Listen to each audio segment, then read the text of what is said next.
Greetings, dear subscribers and casual listeners of my channel. Once, Tom Riddle applied for the post of Defense Against the Dark Arts Professor, and when he was refused, he cast a curse on it. Since then, no teacher has been able to hold the job for more than one school year. In this video, we'll revisit the 7 professors who taught this subject during Harry Potter's time at Hogwarts. I'll reveal what the movies left out. Details found only in the books that are sure to surprise you, so get comfortable. We're diving in. Number 1. Professor Quirrell wasn't a coward at all. Quirrell was the first Defense Against the Dark Arts teacher Harry ever met. In the film, he's portrayed as a timid, awkward man who ends up as a vessel for Voldemort. We barely see him teach, but in the books Quirrell is given more depth.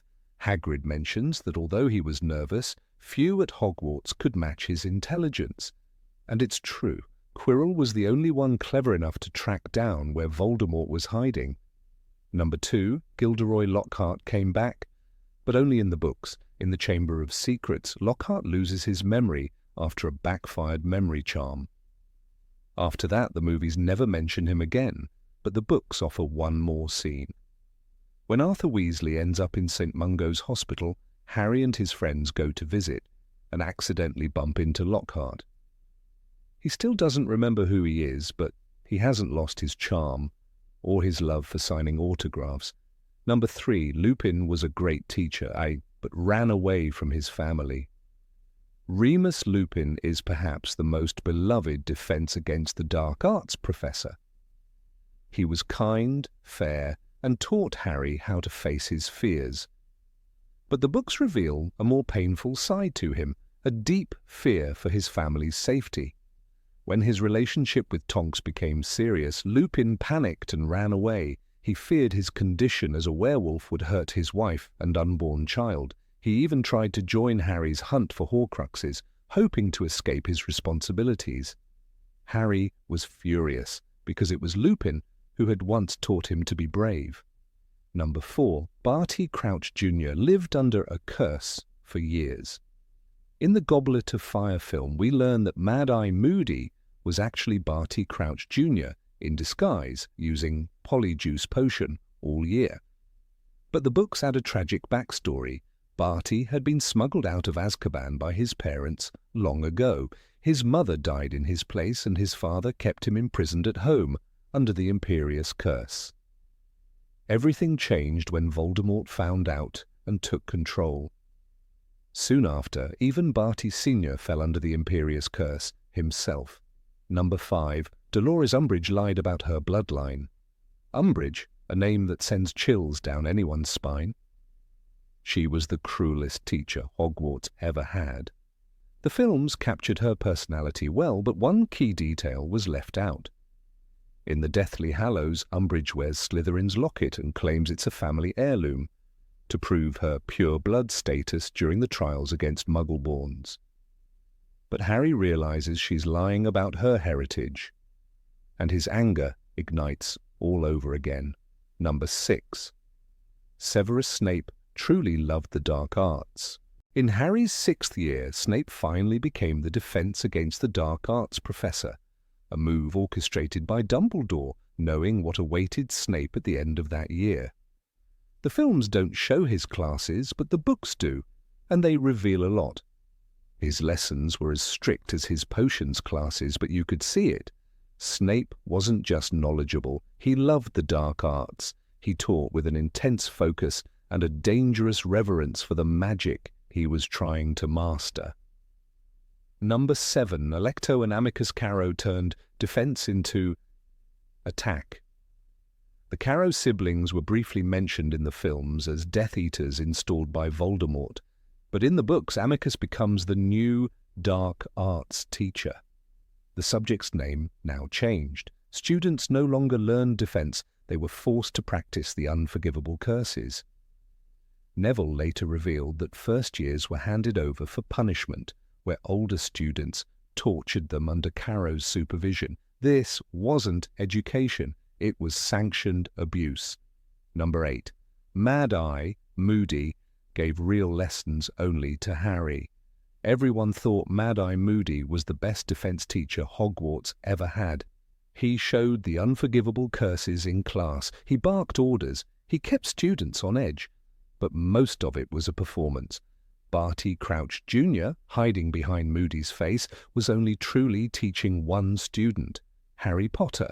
In Goblet of Fire, the fake Moody pulls Harry aside and casts the Imperious Curse on him, not once, but again and again. "You're not fighting it, Potter," he snarls. Harry grits his teeth, forces his arm to disobey the command, and wins. It's not just a lesson, it's a weapon. Later, when Voldemort tries the same curse in the graveyard, Harry resists instantly.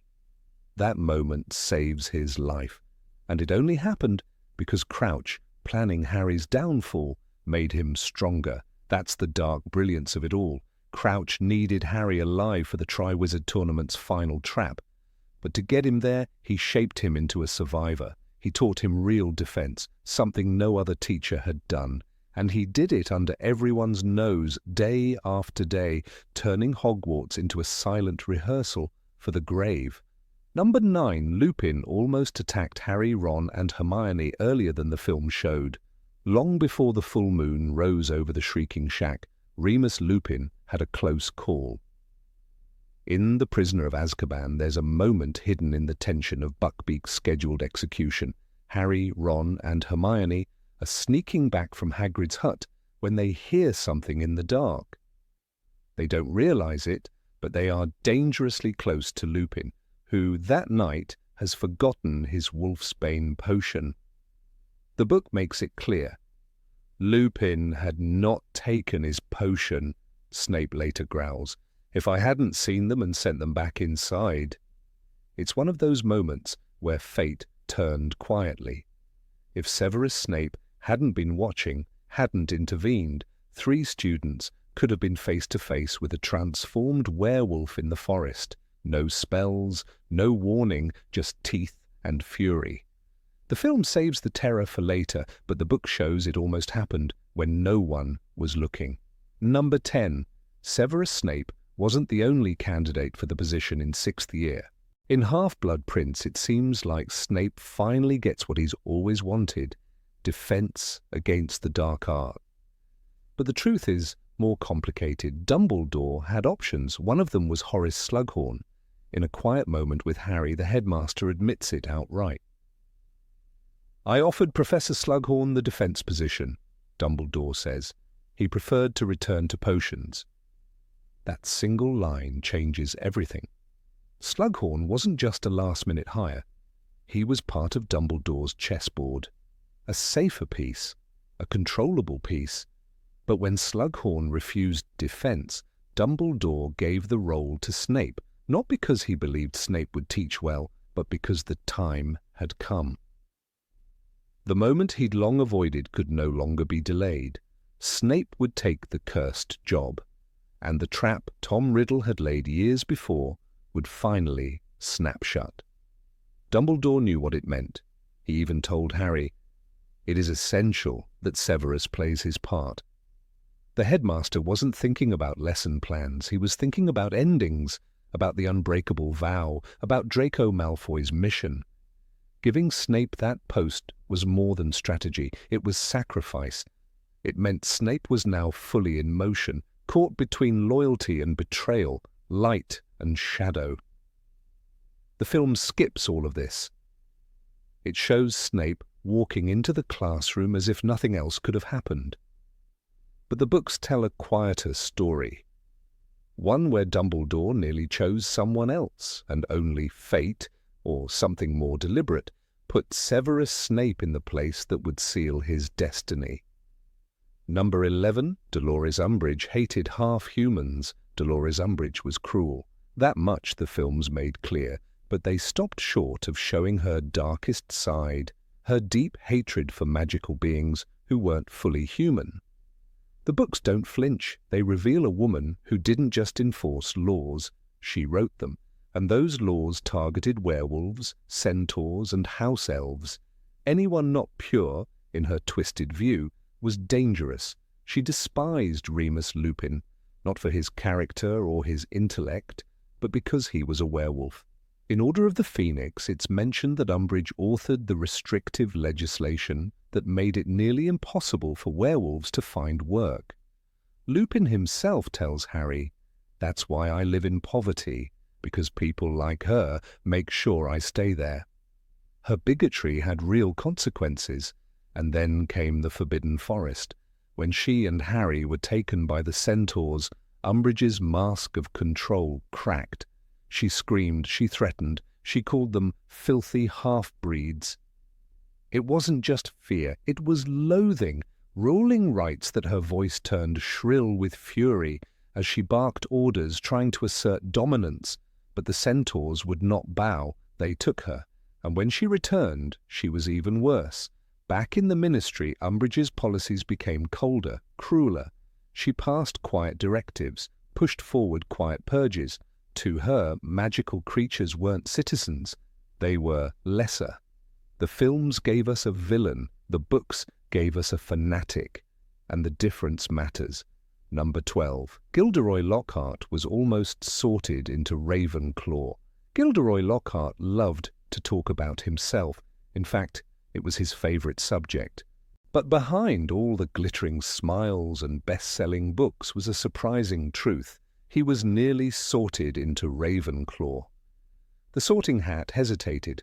Lockhart had a sharp mind, a curious nature, and a deep love of learning, at least in his early years. But one quality screamed louder than all the rest, his hunger for fame. In Order of the Phoenix, Harry catches a glimpse of Lockhart's portrait hanging in the headmaster's office, not because of academic brilliance, but because Lockhart, a former student of Gryffindor, had once been celebrated as one of the school's most illustrious alumni. He had made a name for himself through tales of dragon fighting, vampire hunting, and memory-wiping glory, none of which he'd actually done. The irony is delicious. Ravenclaw values knowledge for its own sake. Lockhart, however, only valued the appearance of knowledge. In Chamber of Secrets, he boasts, "It's lucky for you I know how to deal with them," right before nearly removing Harry's bones instead of fixing them. His talents were real, especially with memory charms, but he chose to use them not to teach, not to grow, but to erase and steal. Had he been sorted into Ravenclaw, perhaps his path would have been different. Perhaps he would have valued books over book deals. But the Sorting Hat saw what was coming. Lockhart didn't want wisdom, he wanted applause. And so it dropped him into Gryffindor, not for bravery, but because fame, in his eyes, was the boldest pursuit of all. Number 13, Remus Lupin got the job only because of Sirius Black. Remus Lupin was one of the most beloved professors Hogwarts ever had. Calm, kind, and wise, he seemed the perfect choice for teaching defense against the dark arts. The films showed him as a natural mentor for Harry, but they never revealed the real reason Dumbledore hired him. It wasn't just about his teaching skill, it was about Sirius Black. In Harry Potter and the Prisoner of Azkaban, the truth slips through in Dumbledore's quiet remarks. He tells Harry, "I believed that Remus Lupin was the best man for the job." He knew Sirius Black well, better than most. Dumbledore wasn't just hiring a teacher, he was recruiting a tracker, a former friend of the so-called traitor, someone who could predict Black's movements, someone who might sense danger before it reached Harry. Lupin's past made him the perfect choice. He, Sirius, James, and Peter Pettigrew had been the Marauders, inseparable in their school years. Dumbledore knew Lupin would recognize Sirius if he got too close. He trusted Remus to see through disguises, to understand his old friend's way of thinking. It wasn't a coincidence that Lupin was hired the same year Sirius escaped Azkaban. It was strategy. And Lupin, he had no idea. He thought he was being given a second chance, a chance to teach, to belong despite being a werewolf. He never realized that part of Dumbledore's plan was to place him in the line of fire, to use his loyalty, his past, even his pain, as a shield. He would later say, "I didn't want to believe Sirius was guilty, but I had to consider the possibility." That single sentence carried the weight of betrayal, duty, and the quiet burden of being chosen not just for what you know, but for who you used to be. Number 14. Professor Quirrell once taught Muggle studies. Before he became the nervous, stuttering defense against the dark arts professor we meet in Harry Potter and the Sorcerer's Stone, Remus Quirrell had a very different role at Hogwarts. Few fans realize that he once taught Muggle studies, a subject focused on explaining the non-magical world to witches and wizards. It's almost laughable to imagine the same man who would later harbor Voldemort on the back of his head once spent his days teaching about electricity, train systems, and telephones. In the book, Rubeus Hagrid briefly mentions this detail when speaking with Harry. "He was fine while he was studying out of books, but then he took a year off to get some first-hand experience. Met vampires in the Black Forest, and I believe he met the you-know-who in Albania. This wasn't just a passing event, it was the turning point. After his travels, Quirrell returned not just shaken, but fundamentally changed. He abandoned Muggle studies entirely and reappeared with the position of defense against the dark arts professor, and something far more sinister whispering from beneath his turban. The irony is bitter. The man who once praised the ingenuity of Muggle inventions now carried the soul of the Dark Lord who loathed Muggles entirely. It's a transformation that shows just how quickly a thirst for knowledge can lead one down the darkest of paths. Quirrell believed he could find power in understanding the unknown. Instead, the unknown consumed him. His change of subject wasn't just academic. It was the first clue that something was terribly wrong. The films skip this detail entirely, reducing Quirrell to a quivering puppet of evil. But in the books, J.K. Rowling leaves behind traces of who he used to be, a gifted scholar with a fragile will. Had he never sought adventure, perhaps he would have remained the odd but harmless professor lecturing about crosswalks and escalators. Instead, he became the first casualty in Voldemort's return. Number 15. Lupin and Snape were at war during their time at school. Of all the strained relationships at Hogwarts, few were as silently vicious and deeply rooted in history as that between Remus Lupin and Severus Snape. While the films barely scratched the surface, the books revealed the ongoing silent war waged in glances, subtle words, and bitter memories between two men whose childhood enmity was never truly extinguished. When Remus Lupin returned to Hogwarts in Harry's third year as the new defense against the dark arts professor, the students saw a calm, composed, and gentle teacher with a soft-spoken demeanor. But beneath the surface, old ghosts stirred. For Severus Snape, the return of Lupin was not a professional inconvenience. It was a personal affront, a resurgence of the past he had tried to suppress, but never forgotten. Back in their school days, Lupin had been part of the infamous group known as the Marauders, alongside James Potter, Sirius Black, and Peter Pettigrew. Snape, who had been the frequent target of the group's relentless pranks, especially those orchestrated by James and Sirius, never forgave them. And while Lupin had not actively participated in the bullying, his silence, his complicity, was, in Snape's eyes, just as damning. That quiet passivity earned no mercy, only contempt. When Lupin reappeared as a professor, Snape wasted no time in rekindling the hostility.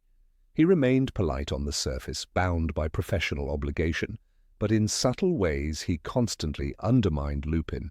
One of the earliest and clearest signs came when Snape substituted for Lupin's class after he was ill during a full moon. Snape took the opportunity to assign them a lesson on werewolves, an unmistakable attack. He knew, of course, that Lupin was a werewolf, and the lesson was not chosen at random. It was a pointed move designed to push the students toward discovery. Hermione Granger, with her keen mind, connected the dots.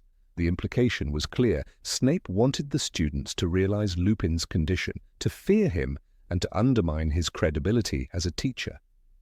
For Snape, Lupin's calm demeanor was infuriating.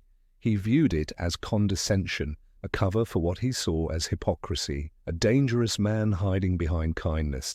Yet Lupin never struck back directly. He was not James or Sirius. He answered with soft tones, measured words, and a kind of distant amusement that only aggravated Snape further.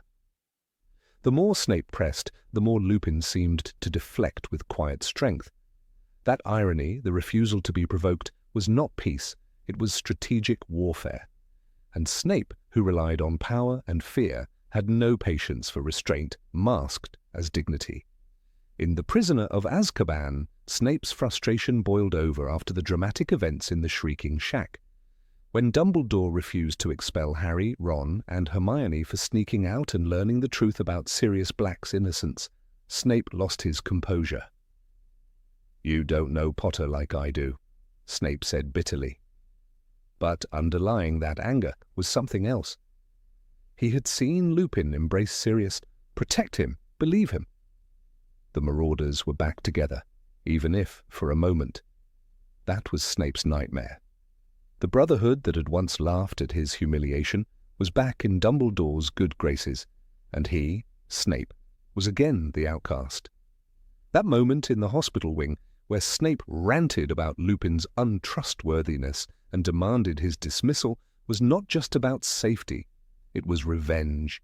It was a culmination of years of resentment and an opportunity to strike a final blow. When Dumbledore refused to act, Snape went around him. The truth about Lupin's condition was leaked, parents were outraged, fear did the rest. Lupin, understanding who had orchestrated his downfall, resigned quietly. There was no confrontation, no final words exchanged, but the wound was deep. Lupin had expected it. "This time tomorrow the owls will start arriving from parents," he said to Harry. "They'll be furious I've been teaching their children. I'll have to leave." There was resignation in his tone, but also a familiar pain, the kind that never truly leaves a man who has spent his life being feared for what he is. Years later, during the events of the Half-Blood Prince, Lupin and Snape once again shared the same castle, now both members of the Order of the Phoenix.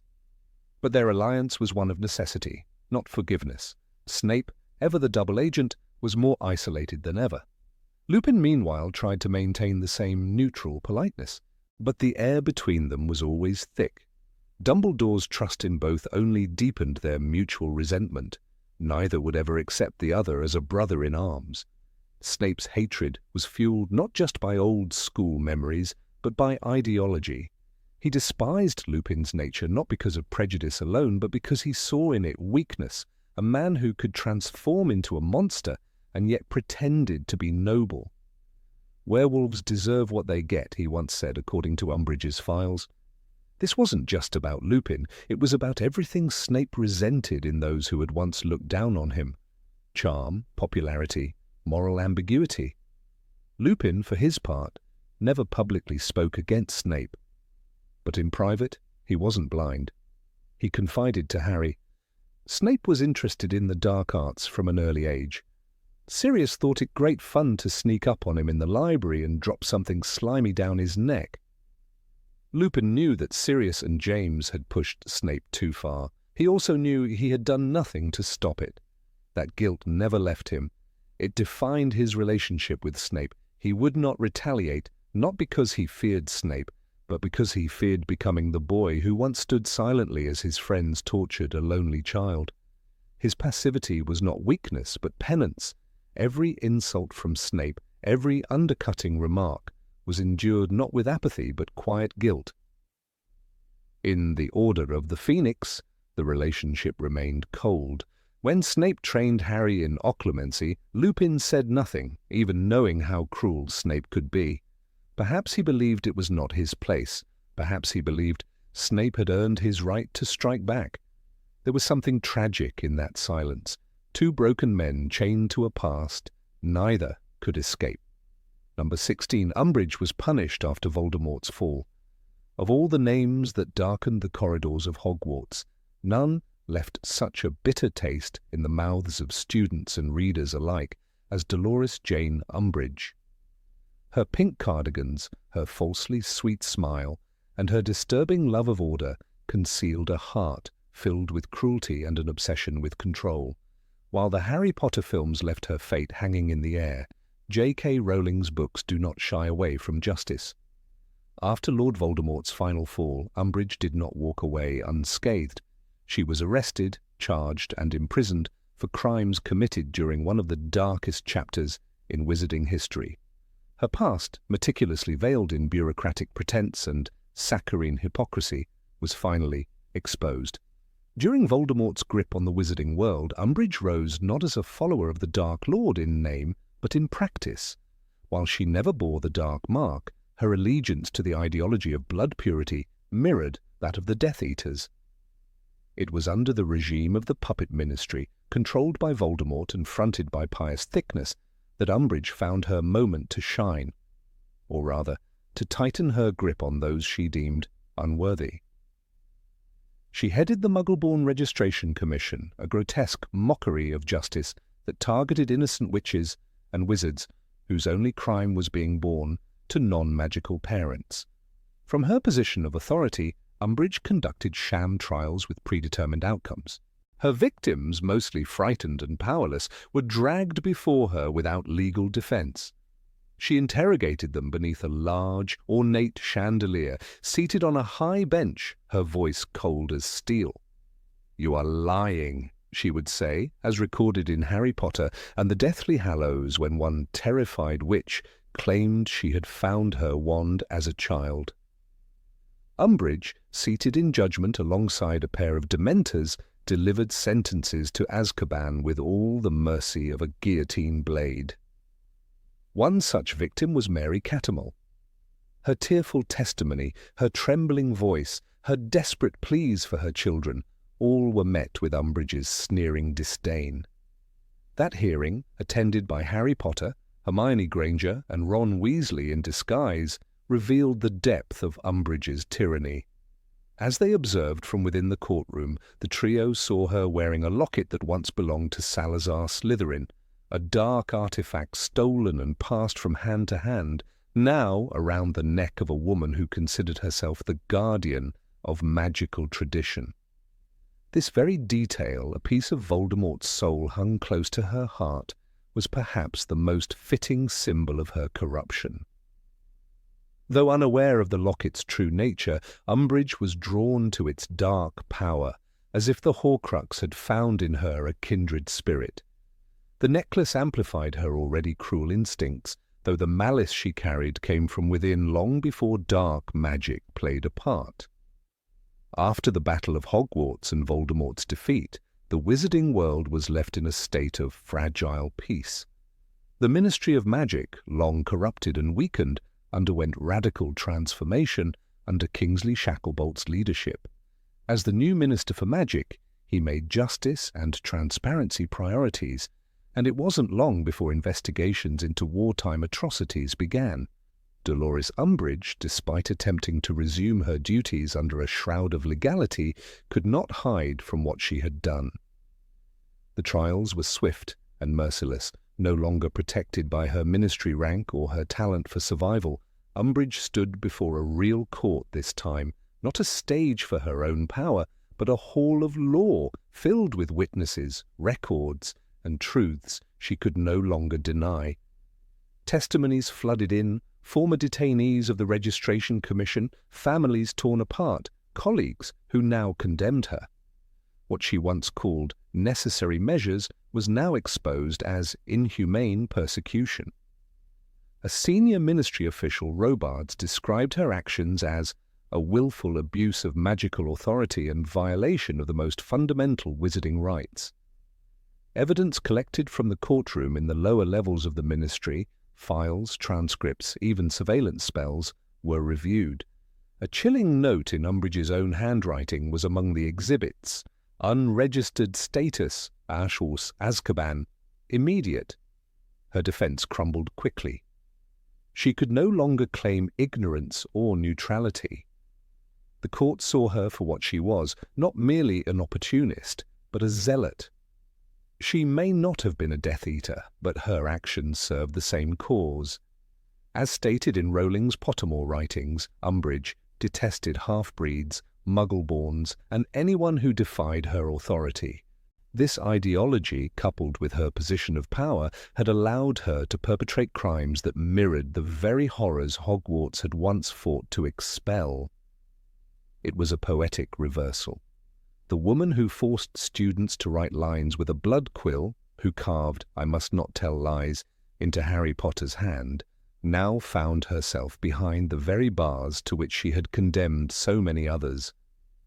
Azkaban, though changed after the war, still loomed in the North Sea like a monument to punishment. The Dementors had been removed under Shacklebolt's reforms, but the prison remained cold, isolated, and unforgiving.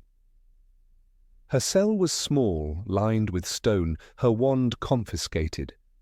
Reports described her as unrepentant, muttering endlessly about order and discipline. But the walls did not listen, and the power she once wielded evaporated like mist in the sun. There were no embroidered kitten plates here, no lace doilies, only silence and consequence. It's important to understand that Umbridge's punishment wasn't just a sentence, it was a symbol. In a society trying to rebuild, her fall served as a warning. Bureaucratic evil, hidden under rules and ribbons, could be as dangerous as open tyranny. Her arrest proved that not all villains wear masks or shout curses. Some wear bows and speak in whispers, and must be brought to light just the same. Number 17, Gilderoy Lockhart was Hermione's favourite professor. It is often assumed that Hermione Granger, the brightest witch of her age, could not be fooled by charm or superficial beauty. The films reinforce this idea with a determined, serious, and logical girl who questions authority and sees through facades. Yet, in the original books by J.K. Rowling, a more layered Hermione emerges, a girl still young, still forming her values, and at times just as susceptible to fame and charisma as anyone else. Nowhere is this more evident than during her second year at Hogwarts, when she fell completely under the spell of Gilderoy Lockhart. Gilderoy Lockhart, the flamboyant and fraudulent defense against the dark arts teacher, was many things: vain, self-absorbed, and hopelessly incompetent. But he had an undeniable aura. His dazzling smile, golden curls, and self-aggrandizing tales worked especially well on impressionable students. For Hermione, the effect was immediate. She was captivated not just by his books, but by the man himself, who represented the living embodiment of the kind of heroism and brilliance she admired, at least on the surface. When Lockhart made his first appearance in the Chamber of Secrets, arriving at Flourish and Blotts for a book signing, Hermione was already enamored. As Rowling described, Hermione was clutching her copy of Magical Me and waiting in line to get it signed, eyes bright with admiration. It was a moment that revealed a Hermione less guided by critical thinking and more by the excitement of meeting a celebrity.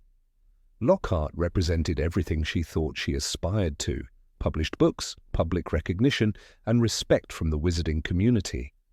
This adoration did not fade when the school year began. Hermione enrolled in every class Lockhart taught with eagerness, and was often the first to raise her hand. During their first defense against the dark arts lesson, which turned into chaos when Lockhart released a cage of Cornish pixies, Hermione alone remained faithful. While Harry and Ron exchanged exasperated looks, Hermione stayed loyal. She even tried to help Lockhart corral the creatures using a spell he had been unable to perform himself. Even as Lockhart bumbled through lectures, misquoted spells, and evaded responsibility, Hermione's defense of him grew stronger. She insisted that his books were brilliant and refused to entertain Harry and Ron's suspicions. "You're just jealous," she told them more than once, defending his credentials with surprising tenacity. It was a side of Hermione that contrasted sharply with her usual critical mind, suggesting that even the most logical of students could fall prey to illusion when it came wrapped in the right package. Perhaps the most revealing sign of Hermione's devotion was the collection of signed photographs she kept under her pillow. In Chamber of Secrets, Rowling notes that Hermione had taken to sleeping with a signed photo of Lockhart under her pillow. This detail, humorous and a little heartbreaking, underscores how deep her admiration ran. It wasn't just academic respect, it was teenage infatuation, sincere and unfiltered. This attachment became even more peculiar as Lockhart's incompetence became increasingly obvious. When he gave Harry absurd advice about smiling for the cameras during a Quidditch match, Hermione still defended him. When he volunteered to fix Harry's broken arm and instead removed all the bones in it, Hermione brushed off the failure, attributing it to momentary distraction.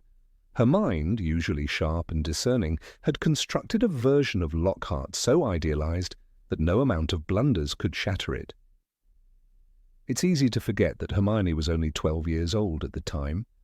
The books remind us again and again that these are children, navigating not only the mysteries of magic, but also the confusing emotions of adolescence.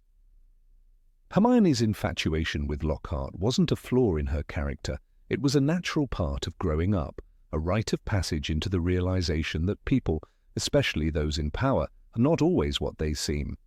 Even when evidence began to mount against Lockhart, Hermione clung to her belief in him.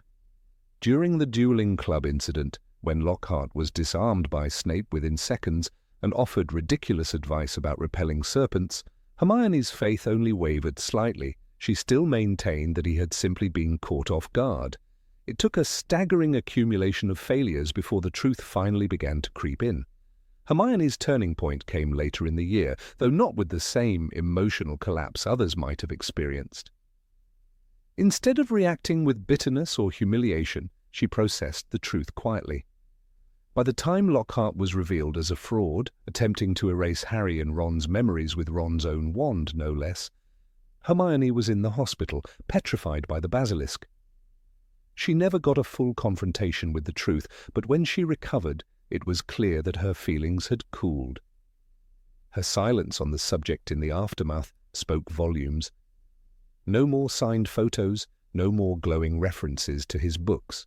Hermione never explicitly admitted she'd been wrong about Lockhart, but the change in her behavior was decisive. It was the silence of someone who had learned a painful but necessary lesson about appearances, admiration, and the human tendency to believe what we want to believe. This moment of naivete was never repeated.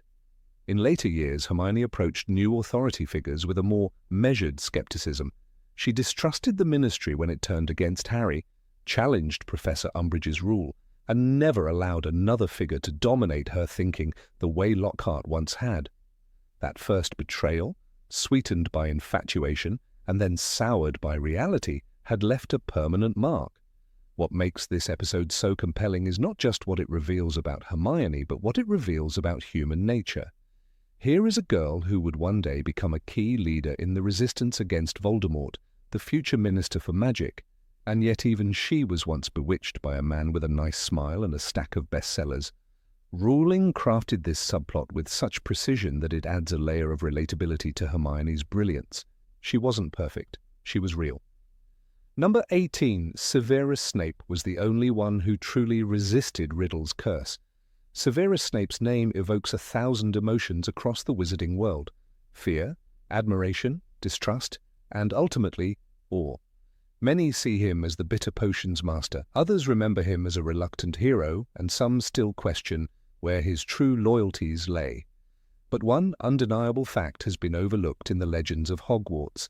Severus Snape was the only defense against the dark arts professor who did not fall victim to the infamous curse placed upon the position by Tom Riddle, later known as Lord Voldemort. The story of the cursed post is not mere superstition. After Riddle's application for the Defense Against the Dark Arts position was rejected by Headmaster Armando Dippet, and later by Albus Dumbledore himself, a strange pattern began to unfold. Every professor who took the job afterwards lasted no more than a year. The castle itself seemed to repel them, and their departures ranged from mysterious to tragic. Quirinus Quirrell died in a fiery encounter with the Dark Lord himself. Gilderoy Lockhart was reduced to a memoryless shell. Remus Lupin resigned under social pressure. Mad-Eye Moody, or rather his impostor, Barty Crouch Jr., was exposed as a Death Eater. Even Dolores Umbridge, sanctioned by the Ministry, was driven from the school by magical revolt. And yet amid all this, Severus Snape held the position with calm calculation and left it on his own terms. Snape's appointment as defense professor came in Harry Potter's 6th year at Hogwarts. Until then he had been the potions master, a role he played with cruel precision. But Dumbledore, always one step ahead in the chess game against Voldemort, finally granted Snape the position he had long coveted. Or so it seemed. The truth was layered beneath decades of secrets, oaths, and sacrifices. What makes Snape's tenure different is that his departure was not the result of magical sabotage or catastrophic consequence. It was a deliberate choice orchestrated by Albus Dumbledore and Severus himself. "You must be the one to kill me, Severus," Dumbledore said in their final meeting, as described in Harry Potter and the Deathly Hallows. "It is the only way. Voldemort himself must hear it." The plan was chilling but necessary. Snape was to end Dumbledore's life, to protect Draco Malfoy's soul, and to deepen Voldemort's trust in him. In doing so, Snape cemented his place in the Dark Lord's inner circle, but at a cost few could endure. Unlike his predecessors, Snape's exit was not dictated by the curse but by commitment. He did not flee in disgrace, nor did he fall victim to unforeseen forces. He walked out of Hogwarts with the blood of its headmaster on his hands, fully aware of what he was sacrificing. His role in Dumbledore's death was not an act of betrayal, but the ultimate proof of loyalty to a man who trusted him beyond all others. The curse of the defense position was more than myth. It was a manifestation of Riddle's wounded pride, a curse born of ego and vengeance. Every year, a new professor took the seat, only to be discarded or destroyed. Hogwarts itself pulsed with this malediction, as if the very stones of the castle remembered Riddle's spite.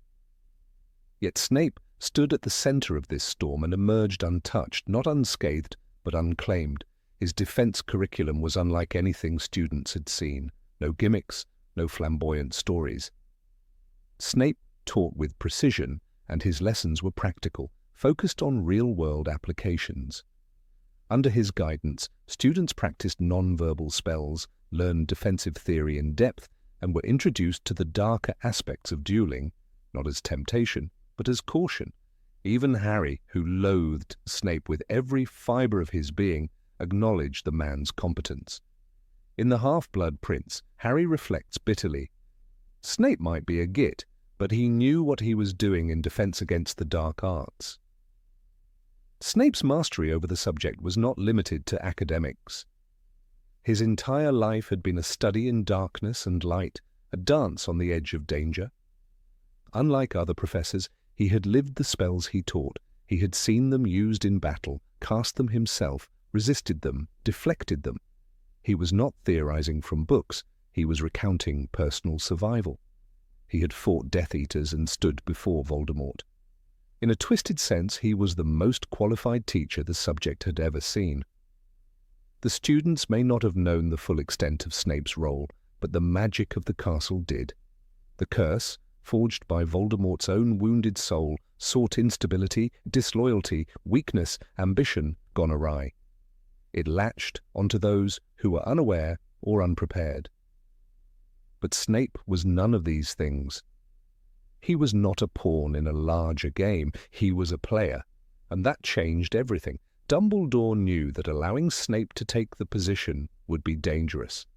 "You know the curse, Severus," he said with that calm, haunting clarity of his, "but we must risk it. We need the world to see you in that role." It was not just about magic, it was about perception. The Dark Lord had to believe that Snape had finally won what he always wanted, that his bitterness, his ambition, had finally been rewarded. Only then would he trust Snape fully, only then could their final gambit begin. Snape's year as defense professor was also his final test, not of skill but of loyalty. He stood between two worlds, the Order and the Death Eaters, and in both he played his part perfectly. He informed the Order of crucial movements while feeding Voldemort the lies Dumbledore instructed him to tell. The price was isolation. No one at Hogwarts trusted him, not the students, not the staff. Even Minerva McGonagall, who once defended him, looked at him with cold suspicion. And yet he endured. He endured because his mission demanded it. He was, in many ways, the only professor who chose to leave the post of defense against the dark arts. All others were forced out by fear, injury, disgrace, or death.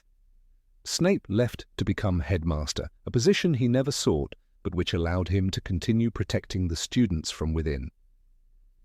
Even then, he operated in secret, ordering staff not to punish students cruelly, sabotaging Death Eater plots from behind his cold exterior. When Voldemort seized control of the Ministry and Hogwarts fell under the shadow of tyranny, Snape remained.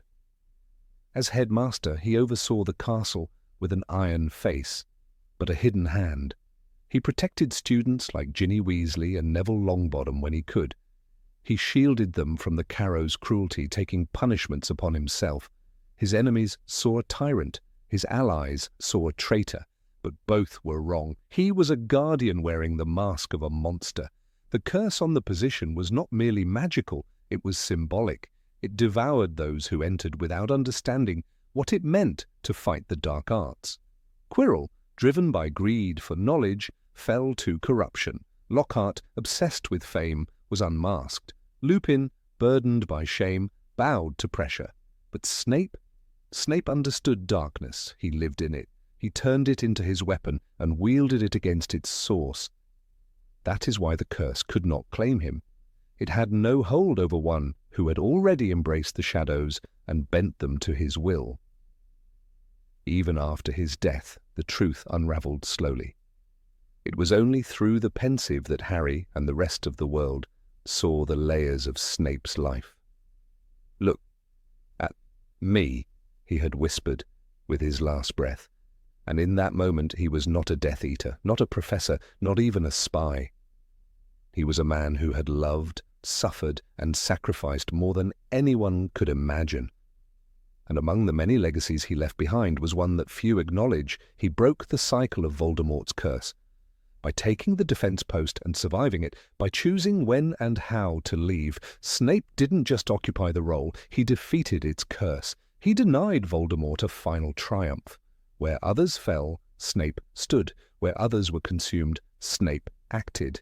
He turned the Dark Lord's magic against him, not with brute force or spells, but with something Voldemort could never understand: love, loyalty, and sacrifice. In the aftermath of the Battle of Hogwarts, as the castle was rebuilt and memories healed, the position of defense against the dark arts was finally freed. The curse, broken by Snape's quiet defiance, no longer lingered. Professors came and stayed. The cycle had ended, not with a dramatic duel or a grand proclamation, but with the silent, deadly steps of a man who walked into darkness and never let it own him. Severus Snape remains one of the most misunderstood figures in magical history. But among the many revelations that followed the fall of Voldemort, this truth must be remembered. He was not merely a double agent, not just a martyr, and certainly not just a bitter teacher. He was the only man who ever outwitted Voldemort's curse, the only professor who left on his own terms, the only one who looked the darkness in the eye and made it blink first. Number 19. Moody was paranoid long before fourth-year events. Of all the characters within the Harry Potter saga, few provoke such an air of relentless suspicion and hardened caution as Alastor, Mad-Eye Moody. Known in the wizarding world for his fanatical vigilance and readiness to hex first and ask questions later, Mad-Eye was long considered eccentric, even by those who respected him. But while the films introduce us to Moody only during the events of Harry Potter and the Goblet of Fire, the books paint a more haunting and complex portrait of a man whose paranoia was not merely a trait, but a philosophy crafted from decades of war, betrayal, and survival. His obsession with danger didn't begin when he stepped into Hogwarts. It was born in the shadows of the First Wizarding War and nurtured in every betrayal that followed. Alastor Moody's reputation as the most formidable auror of his time was built on a foundation of brutal experience. He fought during Voldemort's first rise to power, a time when the Ministry of Magic was infiltrated, aurors were outnumbered, and trust became a luxury no one could afford. Moody, more than any other, embodied this era. His paranoia was not without cause. He had seen colleagues fall in the field, murdered by people they once called friends. The Death Eaters were everywhere, and their masks weren't always worn during battle.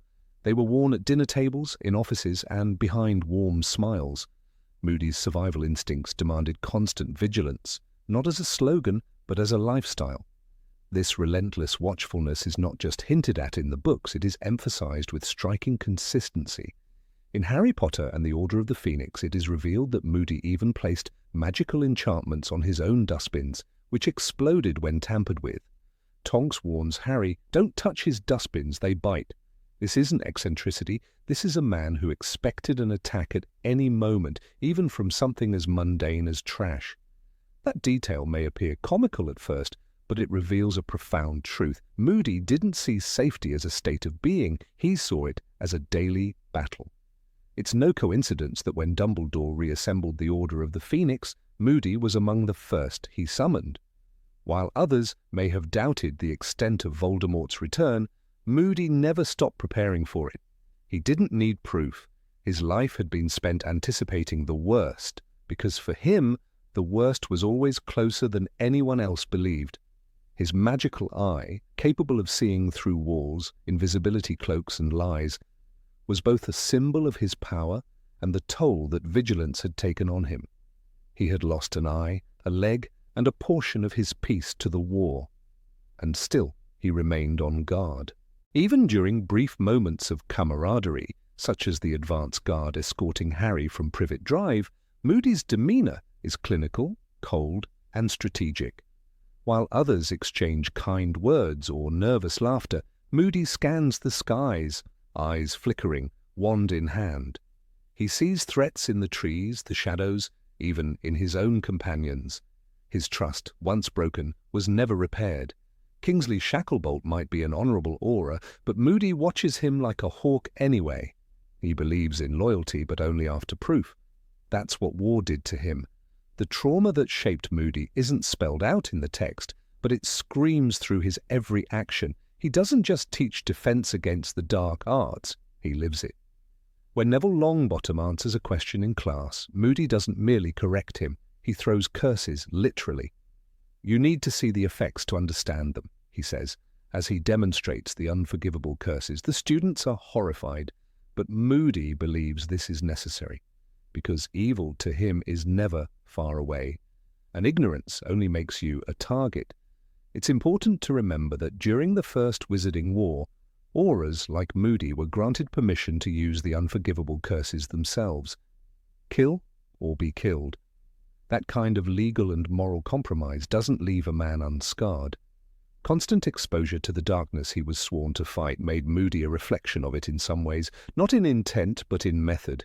He became the dark to fight the dark. When other aurors retired, gave up, or softened with age, Moody only grew more intense.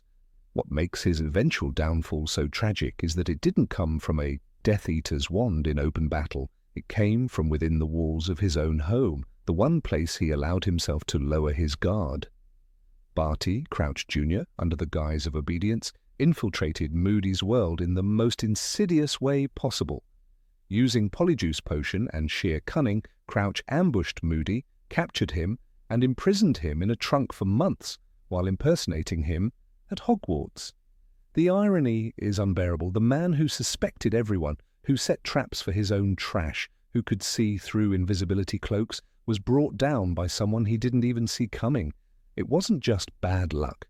It was a cruel twist of fate rooted in Moody's greatest blind spot, the belief that the threat was always out there. After a lifetime of facing Death Eaters, werewolves, and traitors, he didn't consider the possibility that the real danger would walk into his house unannounced. His obsession with enemies lurking in dark alleys had numbed him to the betrayal that could arrive, dressed in silence and strategy. He had prepared for battle, but not for ambush by someone pretending to be harmless. When the real Moody is finally rescued at the end of the Goblet of Fire, the moment is overshadowed by Harry's trauma and Voldemort's return. But for readers paying attention, it's one of the most unsettling revelations in the series. The real Alastor Moody, fierce and unyielding, had been out of action the entire year. Everything the students saw, the lessons, the outbursts, the discipline, had come from a Death Eater wearing his face. And no one noticed, not even Dumbledore. If Moody had been conscious, it's hard to believe he would have missed the signs. But even he, the most paranoid wizard in Britain, couldn't protect himself from betrayal delivered inside his own walls. That failure haunted him. In the Order of the Phoenix, he becomes even more withdrawn, more obsessive. He doesn't just watch the horizon anymore, he watches the people closest to him. When the group meets at 12 Grimmauld Place, Moody is the last to speak, but his eyes never stop moving. He barely eats, he never smiles. He grips his wand as if expecting someone to snatch it at any second. His magical eye spins constantly, as if trying to catch the one betrayal he missed before. There's a bitter truth that runs through Moody's story, that paranoia, while a survival tool, can also be a prison. He lived so long expecting danger that he never found a moment to rest. And when he finally did, just once, he paid for it dearly. His abduction wasn't just a tactical failure, it was a personal humiliation. The symbol of vigilance had been violated. Someone wore his identity, used his voice, and twisted his teachings to hurt others. That realization hardened him even more. Still, Moody didn't give up. He rejoined the fight, not because he wanted to, but because he had no other choice. The cause mattered more than his pride. When the Order needed someone to retrieve Harry from the Dursleys in the Deathly Hallows, Moody didn't hesitate. He came up with the plan to use Polyjuice Potion, turning allies into decoys to shield the real Harry. It was a tactic born of experience, the kind of cunning only a man who had been impersonated himself could imagine. He knew how dark minds worked. He knew Voldemort wouldn't play fair. And yet, even with all that caution, he died in the air, struck down by Voldemort himself. His body was never recovered. For a man who had devoted his life to being 10 steps ahead, the final irony was that his end came fast, brutal, and without warning. There were no traps to save him, no magical eye to anticipate the killing curse. In the end, it wasn't his paranoia that failed him, it was that he finally met an enemy who didn't need to hide. Alastor Moody's story is a reminder that heroism doesn't always look like glory. Sometimes it looks like scars, caution, and quiet sacrifice. He was never a warm mentor or a friendly guide. He was a weapon forged in chaos, always expecting betrayal, always waiting for the next attack. His legacy isn't one of affection. It's one of survival, hard choices, and bitter truths. Constant vigilance, he warned, again and again. And those words, though repeated like a mantra, were not paranoia for paranoia's sake. They were a scream from the edge of a war that never truly ended. In a world where dark forces can rise in secret, wear the faces of friends and whisper false promises, Moody's life becomes a cautionary tale. Not just about the cost of war, but about what happens when you live too long in its shadow.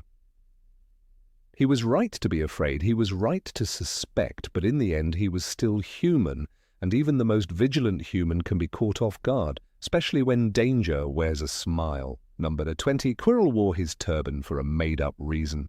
Professor Quirinus Quirrell walked the shadowy corridors of Hogwarts, his nervous stammer and timid glances always drawing attention, but never quite the right kind. Draped in a thick purple turban that clung to his head like an overgrown parasite, he seemed like a man perpetually on edge. Most students laughed behind his back, assuming the trembling Defense Against the Dark Arts professor was afraid of his own subject. What no one realized, however, was that the truth behind his elaborate headwear was far darker than any schoolroomer could guess. The turban was not a harmless accessory. It was a shield, a disguise, and a prison. In The Philosopher's Stone, J.K. Rowling gives readers an unsettling glimpse into the professor's secret. The film adaptation reveals the twisted truth with cinematic flair, Voldemort's grotesque face protruding from the back of Quirrell's head like a parasite. But the book contains an additional detail, subtle and absurd, that adds a chilling layer to the deception. When Quirrell first appears at Hogwarts, he does not claim his turban is magical in origin. He says it was a gift, an exotic present from an African prince, bestowed upon him in gratitude after Quirrell claimed to have saved the royal from a zombie attack. This tale, ridiculous as it sounds, becomes a key to understanding the depth of Quirrell's deceit. He didn't merely hide Voldemort's presence beneath the fabric. He constructed an elaborate narrative to explain its existence. The zombie story was a diversion carefully calculated. He infused it with foreign mystery, imagining a faraway land, an undead threat, and a royal benefactor. The lie was told with such casual drama that it wormed its way into the minds of the staff and students, allowing Quirrell's odd-fashioned choice to pass as a mere eccentricity. During his classes, Quirrell would embellish the story even further. He claimed the turban was imbued with defensive charms, that it had been enchanted by powerful shamans to protect him from dark creatures. On more than one occasion, students noted the pungent smell of garlic drifting from his classroom. According to Dean Thomas, the whole room smelled like something had died. Quirrell insisted it was to ward off vampires. This detail is particularly important. Garlic in Wizarding Britain has no confirmed magical properties against vampires, but Quirrell needed excuses, layers of them. The stronger the smell, the stronger the illusion that he was terrified of the dark arts. In reality, he was a host to their greatest embodiment. This grotesque theatre of lies reveals the depth of Quirrell's transformation. When he first appeared in the book, he was portrayed as a young man with a pale face and nervous manner. He had once been a promising scholar, interested in the theoretical aspects of dark creatures, but something changed after his sabbatical, a journey rolling references without going into heavy detail. He met vampires in the Black Forest and had a nasty bit of trouble with a hag, Professor Dumbledore later said, brushing the truth aside for Harry's sake. But the truth was that Quirrell had gone looking for Voldemort, and found him. Quirrell had initially believed he could resist the Dark Lord's influence. He sought him out with the intention of studying him, possibly even defeating him. But Voldemort was no longer a man, he was a wraith, a floating essence of evil, clinging to the world by threads of parasitic magic. And he was hungry. Quirrell's mind, steeped in ambition and cloaked in insecurity, proved the perfect vessel. In the Albanian forest, the two became one. Voldemort burrowed into him, first mentally, then physically. The professor returned to England changed. The stutter was new, a side effect of sharing his body with a second consciousness. The turban soon followed. The lie about the African prince was his first defense. Hogwarts was a place of questions and curiosity. He needed an answer that seemed too strange to question. The idea that he had saved a prince from a zombie and been gifted a magical turban seemed outlandish enough to distract from its implausibility. In truth, the turban was an enchanted veil, crafted by Voldemort himself to conceal his distorted visage and block magical detection. No prince, no zombie, no heroic rescue, only submission, possession, and silence. When Harry meets Quirrell for the first time in the leaky cauldron, the professor extends a shaking hand, but recoils the moment their skin touches. Harry felt a pain like he'd never felt before, his scar seared as though it were on fire. The reaction isn't just dramatic foreshadowing, it hints that the connection between Quirrell and Voldemort was already complete. His body was no longer his own. Every handshake, every smile, every lecture, an act performed by a man with another soul stitched to his own. The garlic around the classroom served another purpose as well. Beyond reinforcing the vampire lie, it masked the scent of decay. Quirrell's body was slowly breaking down under the weight of his guest. Voldemort's partial presence inside him accelerated the corruption of his flesh. Though the book does not dwell on the detail, it implies a sense of rot and exhaustion. Quirrell always appears ill, gaunt, and twitchy. When he touches Harry at the end of the novel, his skin crumbles like ash. Voldemort was not merely hiding in Quirrell, he was feeding on him. Still, the turban remained central to the deception. Students found it odd, but not alarming. Ron Weasley joked that it probably smelled awful underneath. "The poor bloke's probably got fungus growing in there," he once remarked. But such observations never reached past mockery. No one suspected Voldemort's face was staring at them from beneath layers of purple cloth. No one knew that the boy who lived sat inches from the man who tried to kill him. Rowling writes with deliberate irony. The man who claimed to teach defense against the dark arts had, in fact, become its most loyal servant. And yet Quirrell still acted. He lectured about banshees, pretended to fumble over his words, and made exaggerated claims about his turban. He told students that his stutter was a result of trauma, a duel with an especially fearsome vampire. In truth, it was the weight of Voldemort's will twisting through his nerves. The lie became a shield, not only from suspicion, but from his own guilt. What makes Quirrell's deception so tragic is that it wasn't entirely forced. He was a man who wanted greatness. His fear, his desire for recognition, and his academic pride made him susceptible. Voldemort saw through him instantly. "You are a fool, Quirrell," he would later say. But the professor still clung to the illusion that he had made choices, that he had acted with purpose. The turban, in many ways, became his crown of shame, a constant reminder that he had surrendered everything to serve something he could not understand. The enchantments placed on the turban were dark and precise. It blocked most detection spells and radiated a constant magical hum, one that Dumbledore likely noticed but chose not to act on until the time was right. In one of Rowling's more telling scenes, Quirrell avoids prolonged interactions with the headmaster. He hides in his chambers, makes excuses, and always lowers his gaze.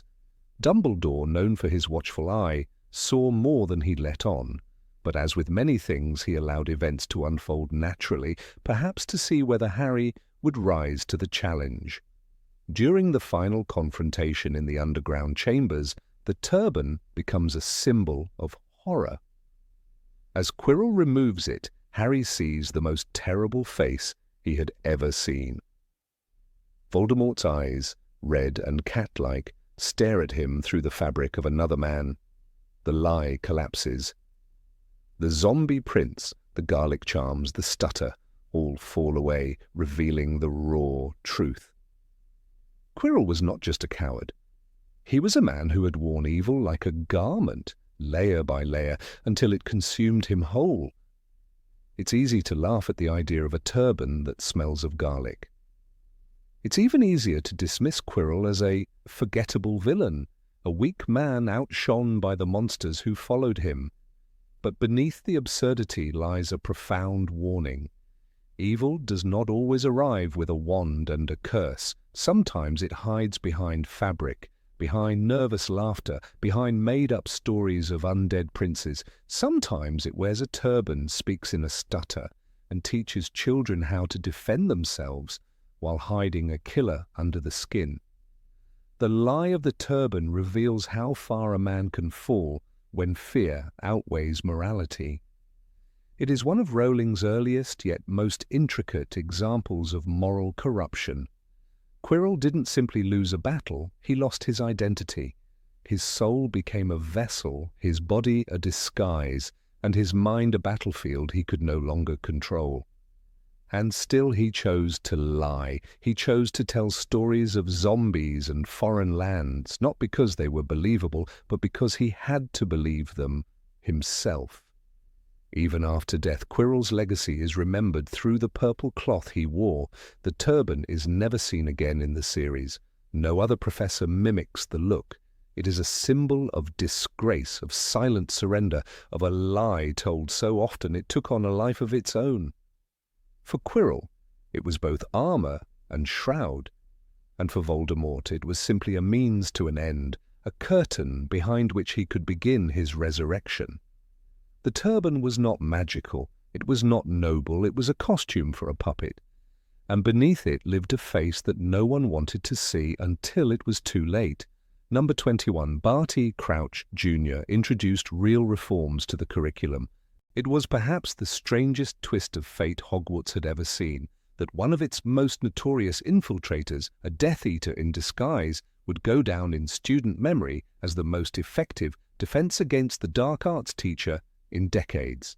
In the 4th year of Harry Potter's education at the legendary School of Witchcraft and Wizardry, a man who was not who he claimed to be stood before classrooms full of wide-eyed students. He called himself Alistair Moody, but beneath the grizzled face and magical eye was Barty Crouch Jr., a fanatic loyal to Lord Voldemort. And yet, in a year filled with treachery and subterfuge, the lessons he delivered, ironically, genuine, left an indelible mark on the future defenders of the wizarding world. The subject of defense against the dark arts had long been plagued with instability. Year after year, new professors would arrive, each with their own philosophy and limitations. Quirrell, with his stammer and hidden master; Lockhart, a fraud cloaked in celebrity; Lupin, beloved yet restrained. But when Mad-Eye Moody arrived, things changed. Lessons became visceral, unforgettable. The threat of the dark arts was no longer an abstract horror, locked away in textbooks. It was real, immediate, and personal. Students who had once studied curses in theory now faced the cold breath of the unforgivable curses themselves. "You need to know what you're up against," he told them, and he meant it. In one of his most shocking lessons, Barty Crouch Jr., masquerading as Moody, demonstrated the 3 unforgivable curses before a horrified 4th-year class. "Avada Kedavra," he uttered, and the spider he used for the demonstration collapsed lifelessly. "There's no counter-curse," he added. It was not a warning born of duty, it was a lesson born of fanatic insight. He knew the tools of the enemy because he was the enemy, and this made his teaching all the more effective. Students did not forget the way their stomachs turned when they watched the Cruciatus Curse twist that spider in agony. They were no longer children with wands, they were recruits being primed for survival. Hermione Granger, ever the diligent student, later admitted that those classes made her realize just how little she truly knew. "Moody made it real," she confided to Harry and Ron. The educational system, as noble as it was, had tiptoed around the darkest parts of magical reality for too long. But Barty Crouch Jr., in his perverse devotion to Voldemort, shattered that illusion. He forced Hogwarts to look into the mirror of its own naivety. He made them understand that death was not a theory, it had a name, it had a spell. Perhaps his most innovative reform was the introduction of constant vigilance, not just as a phrase but as a practice. His classes were unpredictable. One day he might throw chalk at a dozing student. Another, he would cast spells without warning to test their reflexes. It was stressful, certainly, but it was also empowering.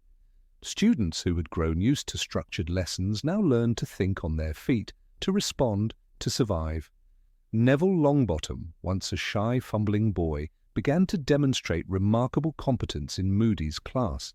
It was during one such session, after witnessing the Cruciatus Curse, that Neville's connection to real trauma surfaced.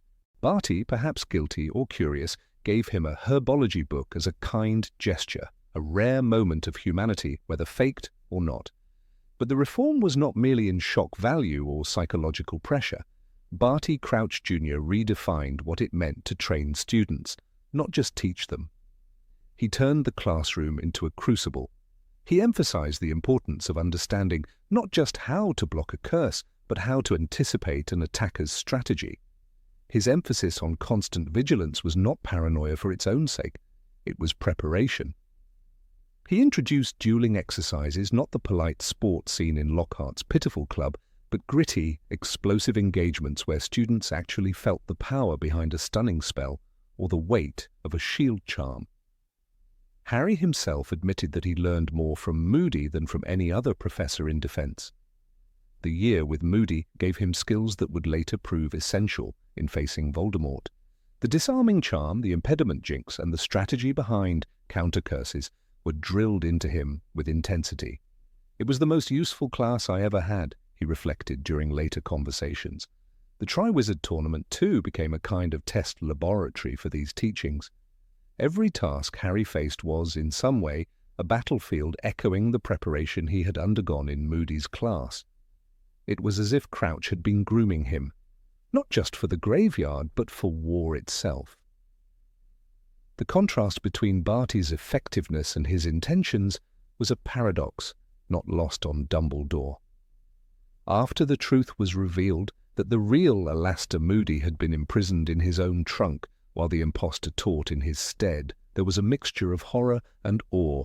Yes, Crouch had manipulated the entire school. Yes, he had endangered students for a twisted mission, but the knowledge he imparted had saved lives. It was a disturbing truth that Hogwarts could not easily digest. The irony was complete when students, years later, would recall that the only time they truly felt ready for the world beyond the castle walls was during that dark year. Even in the face of Umbridge's cruel reign or Snape's silent rigidity, they looked back on Moody's year as the one time they had really learned how to defend themselves. The educational system had, for once, stepped aside and let reality teach. Fred and George Weasley, never ones to take authority seriously, nevertheless confessed that they respected Moody's methods. He was mad, Fred once said, but he knew what he was doing. It was a common sentiment. Even for those who hated the stress, the anxiety, the weight of those lessons, there was no denying their effectiveness. The students were no longer defenseless. They had been armed, not with theory, but with instinct. Of all the students who benefited from that year, perhaps none were as deeply affected as Ginny Weasley. Still recovering from her ordeal in the Chamber of Secrets 2 years prior, she had struggled with fear and insecurity.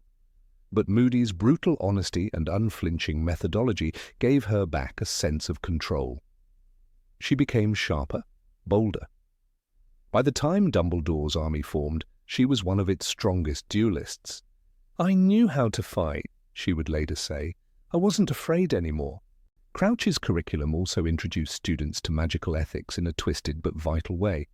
By showing them the unforgivable curses, he forced moral reflection. What would you do if your family were threatened? Could you use the killing curse? Would you stand by or act? These were not questions found in textbooks. These were questions that came only from facing the darkest corners of magic head-on. Even Hermione, who loathed violence, admitted that the exposure had helped her understand what they were up against.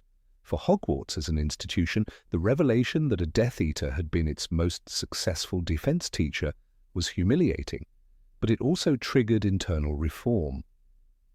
After the war, when Kingsley Shacklebolt reorganized the ministry, one of his first initiatives was to standardize magical defense education. Much of the new curriculum was modeled on the tactics used by Mad-Eye Moody in his infamous year. The pain of betrayal, it seemed, had not wiped away the efficacy of truth. There was an unspoken gratitude among the students, not for the lies, not for the deception, but for the unexpected gift of clarity. In a world where the lines between good and evil were often blurred by politics, pride, and propaganda, the lessons from that year stood stark and unwavering. Curses kill, magic wounds, vigilance saves. These were lessons that stuck. Years later, when Neville Longbottom became a professor at Hogwarts, he retained several elements from that year in his own teaching. His dueling sessions bore the mark of Moody's philosophy, intense, surprising, and practical. He spoke rarely of that time, but when he did, it was with strange reverence. It was a dark gift, he would say, but it prepared us. Even Harry, who had every reason to hate Barty Crouch Jr., acknowledged the strange duality of his impact. In his defense of Hogwarts, in the formation of Dumbledore's army, in the very battle against Voldemort, he used the lessons learned in that 4th year.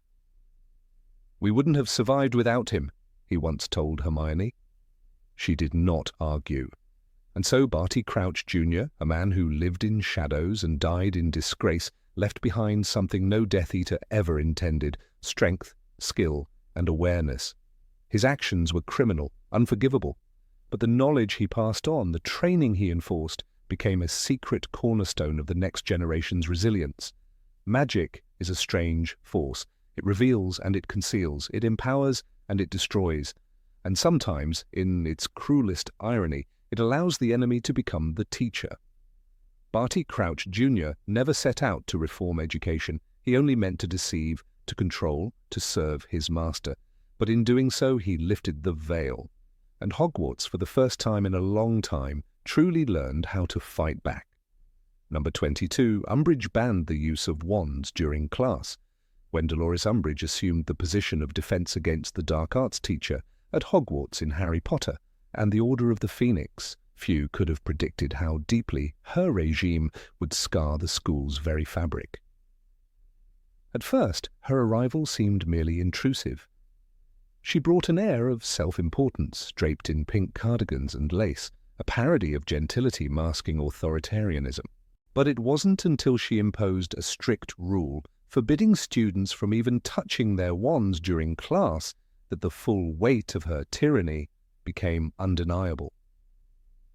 It was a moment not of policy, but of psychological warfare, a deliberate act of disempowerment that would echo through the marble halls of Hogwarts and ignite rebellion in the hearts of its students. In the film adaptation, her methods appear restrictive, yet vaguely defined, an overbearing teacher who refused to teach defensive spells. But the book makes her intentions glaringly cruel. "Wands away," she insisted, her voice syrupy but sharp-edged, as if sweetness itself could be used as a whip. The ban was total. Not only were students forbidden to cast spells, they were forbidden even to hold their wands. "You will not require wands," she declared, "as theory will be sufficient to pass your examinations." It was a command that transformed a room of young witches and wizards into silent prisoners, forced to read chapters aloud like Muggle schoolchildren rehearsing arithmetic. This decree crushed not only the students' ability to defend themselves, but also their spirit of curiosity. Defense against the dark arts had long been one of the most hands-on and dynamic subjects at Hogwarts. From Lupin's practical lessons with boggarts and grindylows to Moody's terrifying introduction to the unforgivable curses, even if it wasn't really Moody, the classroom had always pulsed with energy. Wands drawn, spells flying. The subject was meant to prepare students for the darkness they might one day face. Under Umbridge, that fire was extinguished. It was not education, but sedation.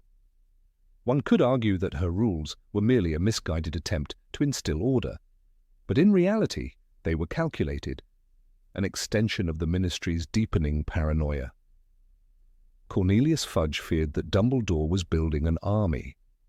He feared the return of Voldemort, but more than that, he feared losing control. Umbridge was not just a teacher. She was an agent of suppression, sent to ensure that the next generation of wizards would be incapable of defending themselves, intellectually, morally, or magically. Her wand ban was not about safety, it was about obedience. Even students like Hermione Granger, a model of academic excellence, found herself suffocated under Umbridge's policies. Hermione had always thrived in structured environments, yet even she recognized that this was not structure, but stagnation. "How are we supposed to pass our OWLs without practice?" she asked in disbelief. For Hermione, whose respect for rules was nearly sacrosanct, this moment marked a critical turning point. She realized that there were some rules that deserved to be broken. Perhaps no student felt the suffocating weight of Umbridge's classroom more than Harry Potter himself. Still reeling from Cedric Diggory's death and the traumatic return of Lord Voldemort, Harry had come back to school seeking truth, justice, and perhaps solace. Instead, he found a wall of silence, enforced by a woman who refused to acknowledge that Voldemort had returned at all. The banning of wands in class felt like a slap to the face, a denial not just of his pain, but of reality itself. Neville Longbottom, often overlooked and underestimated, also experienced the injustice of this policy with quiet anguish. For Neville, magic had never come easily. It was through practice, relentless, clumsy, hopeful, that he had begun to build his confidence. To sit through classes where his wand was locked away, useless in his pocket, was more than frustrating, it was dehumanizing. Students like Neville needed hands-on experience to learn. Umbridge's policies were not only oppressive, they were pedagogically absurd. The classroom atmosphere turned sterile and cold. Students were forced to recite paragraphs from Defensive Magical Theory by Wilbert Slinkhard, a book so dry and passive that it could have dulled even a crumple-horned Snorkack's enthusiasm. Slinkhard's text dismissed the importance of practical magic altogether, arguing that theoretical understanding alone could defeat dark forces. It was a dangerous fallacy. Voldemort would not be stopped by paragraphs. No Death Eater had ever been warded off by reading aloud. Ron Weasley, never a fan of textbooks in the best of times, was beside himself with boredom and fury. The redhead who had faced down trolls and spiders, who had navigated chessboards of death and forests of shadows, was now being told he could not so much as flick his wand. Ron may not have had Hermione's academic prowess, but he had instinct, courage, and experience, and in Umbridge's world none of that mattered. The ban on wands was more than a rule. It was a symbol. A wand is to a wizard what a sword is to a knight, or a pen to a writer. To take it away was to take away their identity. The ban subtly reinforced the idea that students were not to be trusted with their own power, that they were children to be controlled, not young adults to be prepared. Hogwarts had always been a sanctuary of growth, magic, and wonder. Under Umbridge, it became a prison of silence, ink, and fear. Luna Lovegood, ever the outsider, noticed what others did not. To her, the wand ban was not only cruel, it was dangerous. "They want us defenseless," she said once, gazing dreamily at the enchanted ceiling of the Great Hall. "Because scared people are easier to control." Luna's odd manner often caused her to be dismissed, but in this she was absolutely right. The wand ban was not about magic, it was about manipulation. The frustration among students reached a boiling point. Whispers filled the corridors. Notes passed from hand to hand. "There's got to be another way," they said. And slowly, under the careful guidance of Hermione, a spark of resistance ignited. That spark became Dumbledore's army, a secret group formed not just to learn spells, but to reclaim what had been stolen. Agency, confidence, and hope. Harry, reluctant at first, became the teacher they all needed, a peer who had fought real battles, who had faced real danger. In the room of requirement, wands were drawn once again. The walls shimmered with purpose. Students practiced Patronus charms, disarming spells, stunning spells, all the lessons that had been denied them. What they learned there wasn't just magic, it was belief. Belief in themselves, in their future, and in each other. The contrast was staggering. In Umbridge's classroom, hands were still, eyes dull, pages turned in choreographed misery. In Dumbledore's army, students laughed, stumbled, and soared. One poignant moment stands out in the book, when Seamus Finnegan, previously skeptical of Harry's claims about Voldemort, finally joins the secret group. "Me mam didn't want me to come back to Hogwarts," he confesses. "She thinks Dumbledore's bad for the school." But as he picks up his wand in the room of requirement, there's a fire in his eyes. He has chosen to believe, to learn, to fight. The hypocrisy of Umbridge's rule was glaring. While she forbade students from wielding magic, she herself carried her wand at all times, using it liberally to inflict pain. The blood quill detentions, where students' own words were carved into their skin, were perhaps the darkest example of her cruelty. How ironic that a woman so concerned with order would use her wand not for protection, but for torture. Umbridge's control extended beyond the classroom. Her educational decrees filled entire walls, each one tightening the noose around the school's neck. Number 24 was perhaps the most insulting. No student organization may exist without the approval of the High Inquisitor. But it was her classroom policy, the wand ban, that struck the deepest chord. It was a daily humiliation, a ritualistic disempowerment. It told students, you are not ready, you are not worthy, you are not allowed. The faculty, too, felt the effects. Professors like McGonagall and Flitwick chafed under the new regime, but had limited power to intervene. Professor McGonagall, known for her stern loyalty to both rules and justice, walked a fine line. Her glares across the staff table said what her words could not. Even the usually mild Professor Sprout began to show signs of quiet rebellion, encouraging independent thought in the greenhouse while careful to avoid direct confrontation. When the inquisitorial squad was formed, students given power to police others, the situation deteriorated further. The classrooms became minefields. One wrong move, one raised hand, one stray comment could result in punishment. The wand ban became emblematic of a larger disease, a system built not on knowledge, but on fear. A place where progress was measured in silence, not skill. Years later, those who had survived the era of Umbridge would remember the wand ban not as a footnote, but as a catalyst.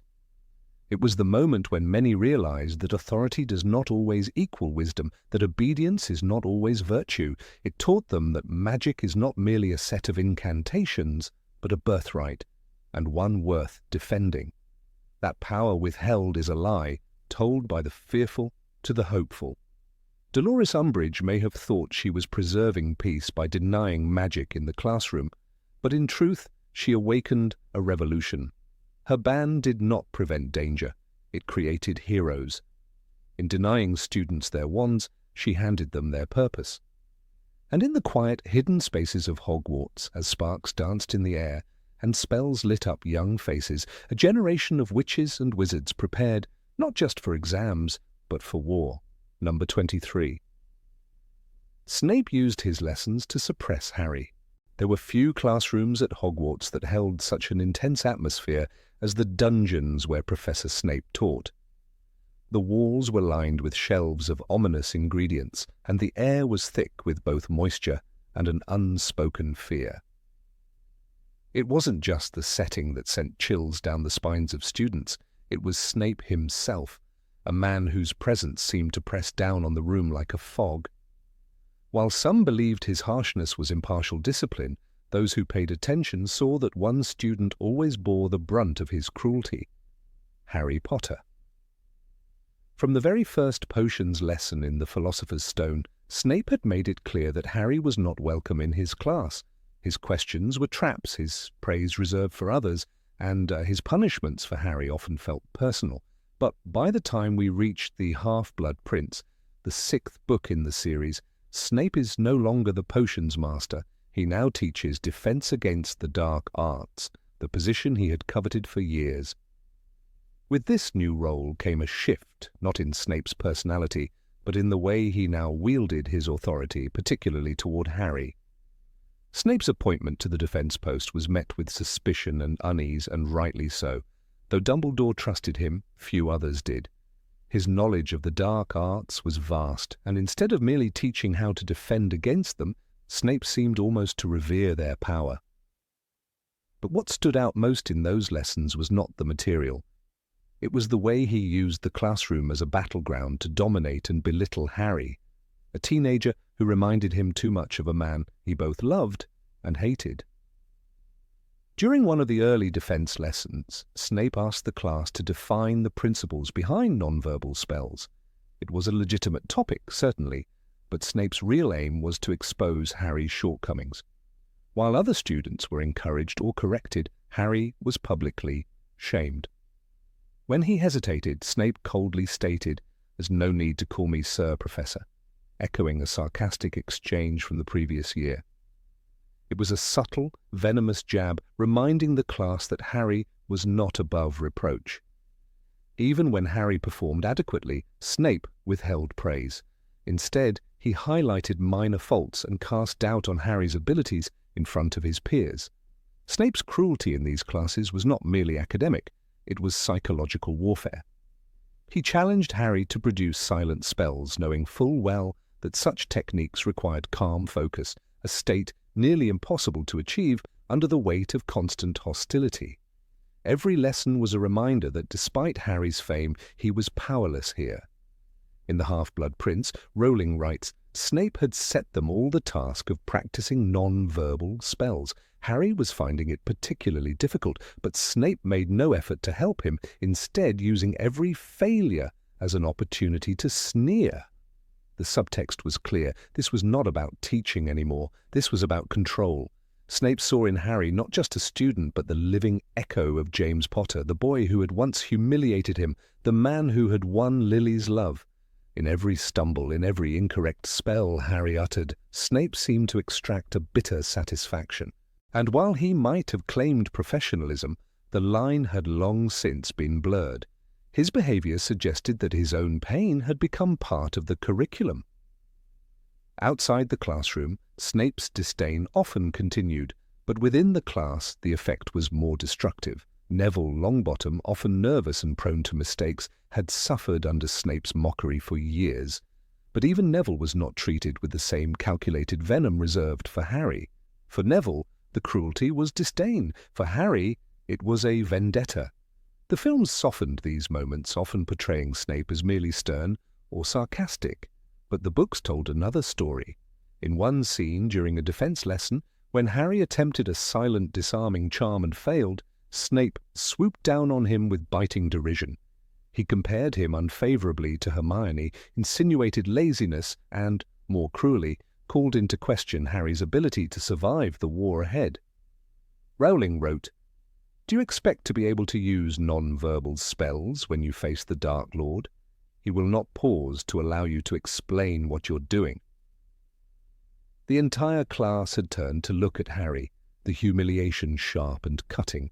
It was not that Snape's standards were too high, they were simply inconsistent. Other students, Draco Malfoy chief among them, received leniency, even subtle encouragement. This favoritism only deepened the sense that Snape's lessons were not about learning, but about loyalty, resentment, and buried grief. When Draco fumbled, Snape offered guidance. When Harry did the same, Snape offered scorn. Harry, for his part, did not remain passive. His own temper often flared, and he answered back in ways that perhaps escalated the tension. But he was still a student, a teenager, fighting an internal war of his own. Snape, a grown man and a professor, should have been above such pettiness, and yet he couldn't seem to help himself. The sight of Harry, his untidy hair, his stubbornness, his popularity, all of it seemed to awaken old wounds in Snape that had never healed. In The Half-Blood Prince, there is a particularly revealing passage when Snape assigns the class to read about jinxes and hexes used in magical duels. As Harry skimmed the book, Snape loomed behind him and accused him of slacking. If you had read the chapter, Potter, you would know that the Cruciatus curse requires a certain level of desire to cause pain. Not something you're unfamiliar with, I'm sure. The insinuation was vicious, echoing past accusations that Harry was too aggressive, too prone to violence. And once again, the lesson became a trial, not a teaching moment. There's no doubt that Snape's mastery of the dark arts made him uniquely qualified to teach defense. His knowledge was unmatched, and his experience in real battle far exceeded that of most of his colleagues. But knowledge does not equal wisdom, and though Dumbledore may have trusted his loyalty, even he must have known that Snape's emotional wounds bled through into his teaching. The very man entrusted with preparing students for the horrors of war could not set aside his hatred for one of them. Snape's bitterness was rarely more apparent than during the occlumency lessons in Order of the Phoenix, which predated his promotion to defense teacher. There, too, he used the sessions not as a healer, but as a punisher. When Harry's mind failed to block Voldemort's visions, Snape offered no comfort, only contempt. When Harry peeked into the Pensieve and saw the young Snape humiliated by James, everything became clear. The hatred was not theoretical, it was personal. This context bleeds into the half-blood prince, though Harry never mentions what he saw in the pensive. He remembers, and so does Snape. Their mutual contempt reaches a peak that year, and the classroom becomes the stage upon which it plays out. Snape, despite his immense intelligence, seems unable to separate past from present. He sees in Harry a boy to punish, not a mind to mould. Perhaps the saddest truth of all is that Snape might have been the best defense teacher Harry ever had he only chosen to teach instead of torment. His lessons, when not laced with poison, were brilliant. He explained the complexities of magical combat with clarity. He demonstrated spells with elegance. But those rare moments of academic brilliance were overshadowed by his obsession with control, with power, and with his own pain. It's easy to argue that Snape was playing a role, that he needed to maintain his cover, that his cruelty served a greater purpose. But inside the walls of that classroom, none of that mattered. What mattered was the effect on Harry. Every insult chipped away at his confidence. Every lesson became a battle for self-worth. And while Harry was destined to face darkness on a grander scale, it's likely that some of his earliest battles were fought right there, in the cold dungeon under Snape's unrelenting gaze. When Harry later uses the Half-Blood Prince's textbook to excel in potions, it's a cruel irony. The very man who made his classes unbearable had unknowingly taught him through his own annotations. Through scribbled notes and clever improvements, Snape, the anonymous genius, taught more kindly than Snape the professor ever did aloud. It begs the question, who was the real teacher? The bitter man in black robes or the forgotten boy who wanted to be noticed for his talent? In the end, Snape's complexity is undeniable. He was both a protector and a persecutor. He was brave and petty, loving and vengeful. But as a teacher, particularly to Harry, he failed in the most essential way. He let his pain become his pedagogy. He turned lessons into weapons, and though he ultimately died a hero in the classroom, he too often played the villain. What was cut from the films was not just a few unpleasant scenes. It was a truth about Snape that made his redemption harder, but also more human. In the books, his treatment of Harry was not a noble facade. It was a wound that never closed. And perhaps for all his bravery, that was Snape's greatest tragedy. Number 24. Amycus Carrow personally tortured students. When Amycus Carrow first entered the halls of Hogwarts, he brought with him not just the heavy stench of Death Eater ideology, but something darker, an appetite for control born out of cruelty. His appointment as the dark arts professor, a deliberate twist in what had once been defense against the dark arts, marked the death of education and the birth of sanctioned brutality within the ancient walls of the school. It was not merely that he encouraged the practice of dark magic, he institutionalized it, transformed it into a requirement. Lessons no longer ended with theory or magical technique. They ended with screams. The students of Hogwarts, particularly those from non-pureblood families or those openly defiant of Voldemort's regime, found themselves trapped in a system of punishment disguised as curriculum. Amycus, with his sneering face and glinting eyes, enforced a new doctrine. He demanded that the Cruciatus Curse, one of the 3 unforgivable curses, be practiced on fellow classmates. Those who refused were not reprimanded in the ordinary sense. They were tortured. Neville Longbottom emerged as an unexpected beacon of resistance. Once clumsy and forgetful, he stood tall in the shadow of fear that engulfed the school. His quiet defiance grew into something powerful. Amycus despised him for it. Neville became a target, not because he was a threat in the traditional sense, but because he reminded Carrow that resistance could survive even in the most controlled environments. As the months went on, the boy who had once trembled at the sight of his wand was enduring regular beatings and Cruciatus curses. And yet he returned to class. He walked the halls. He recruited others for the underground rebellion known as Dumbledore's army. Amycus seemed to relish in the act of forcing a student to cast pain upon another. In one harrowing instance detailed in Harry Potter and the Deathly Hallows, the class was ordered to perform the Cruciatus curse on a fellow classmate. When Michael Corner refused, Amycus struck him down with the curse himself, and this was not a momentary act of rage, it was policy. As the book described it, they were supposed to practice the Cruciatus curse on people who had earned detentions. Such detentions were not earned through bad behavior. Sometimes, speaking in favor of Muggleborns, or refusing to call Voldemort the Dark Lord, was enough. These lessons were not just acts of physical torment. They were meant to twist minds. Amycus sought to create not students but soldiers, desensitized to suffering, conditioned to accept cruelty as a norm. Hogwarts, once a sanctuary of learning, had become a camp of indoctrination. Every corner held whispers of pain, every corridor echoed with the footfalls of children afraid to speak their thoughts. The Carrows, both Amycus and his sister Alecto, worked in tandem to suffocate hope. But it was Amycus who delighted in the pain. Alecto enforced rules, Amycus broke spirits. He referred to Muggleborns as mudbloods with disgusting pride, and his hatred bled into every lesson he taught. Students were pitted against each other, forced into moral dilemmas no child should ever face: curse your friend or be cursed yourself. One of the most disturbing truths was that he did not operate in secret.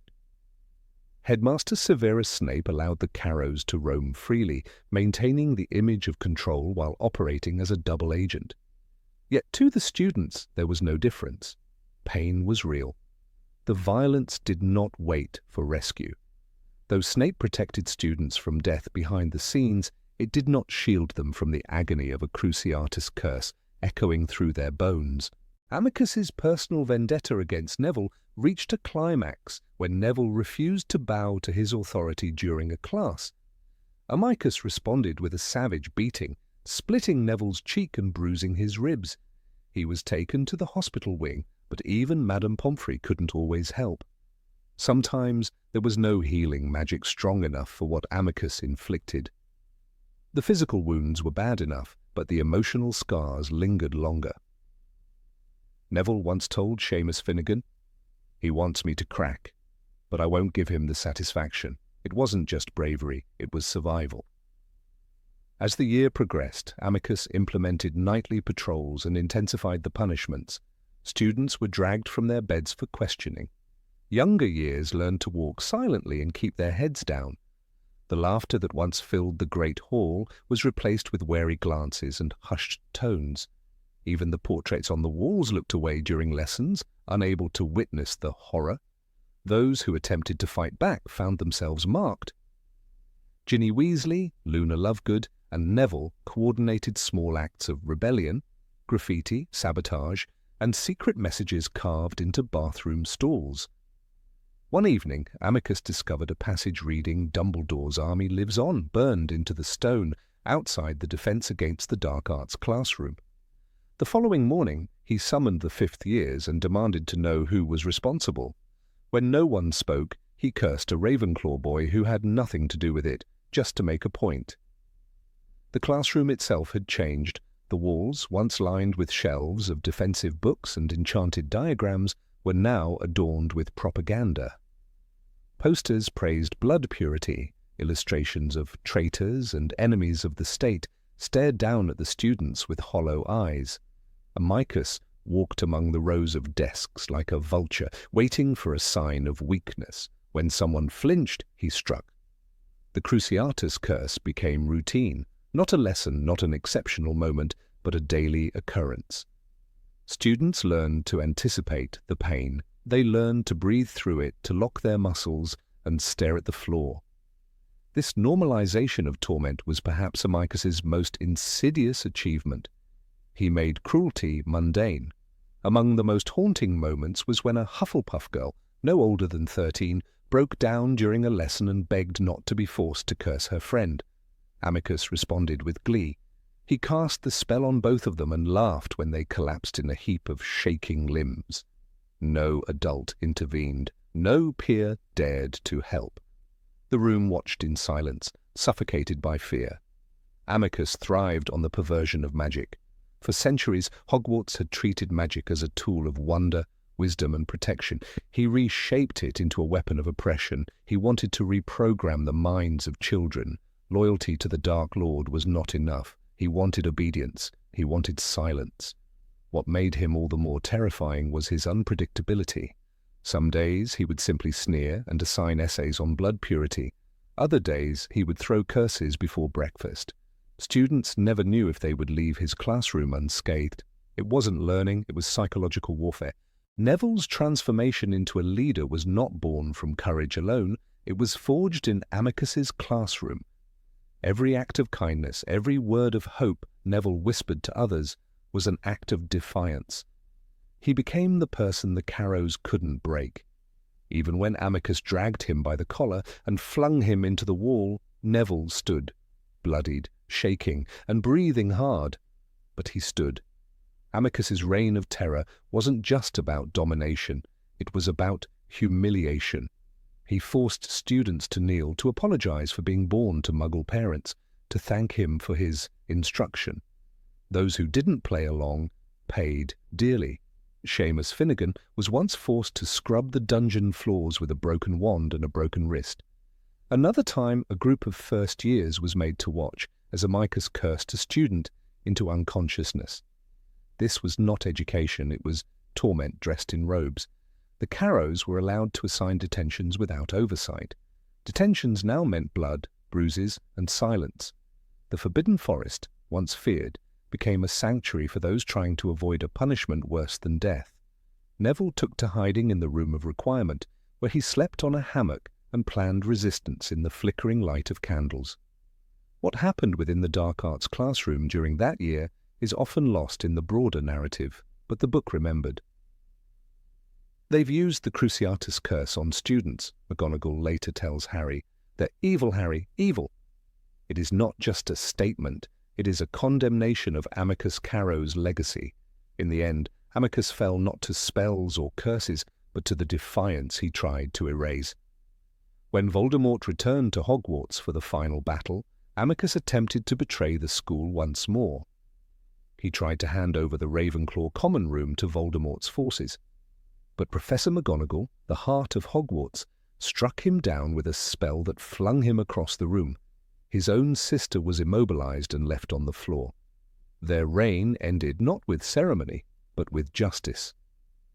Amycus Carrow was not a traditional villain. He was not grandiose or charming, he was the face of small, everyday evil, the kind that seeps into institutions, that rewrites rules to accommodate cruelty, that turns learning into fear. He did not just torture students, he tried to rewrite what it meant to be a wizard.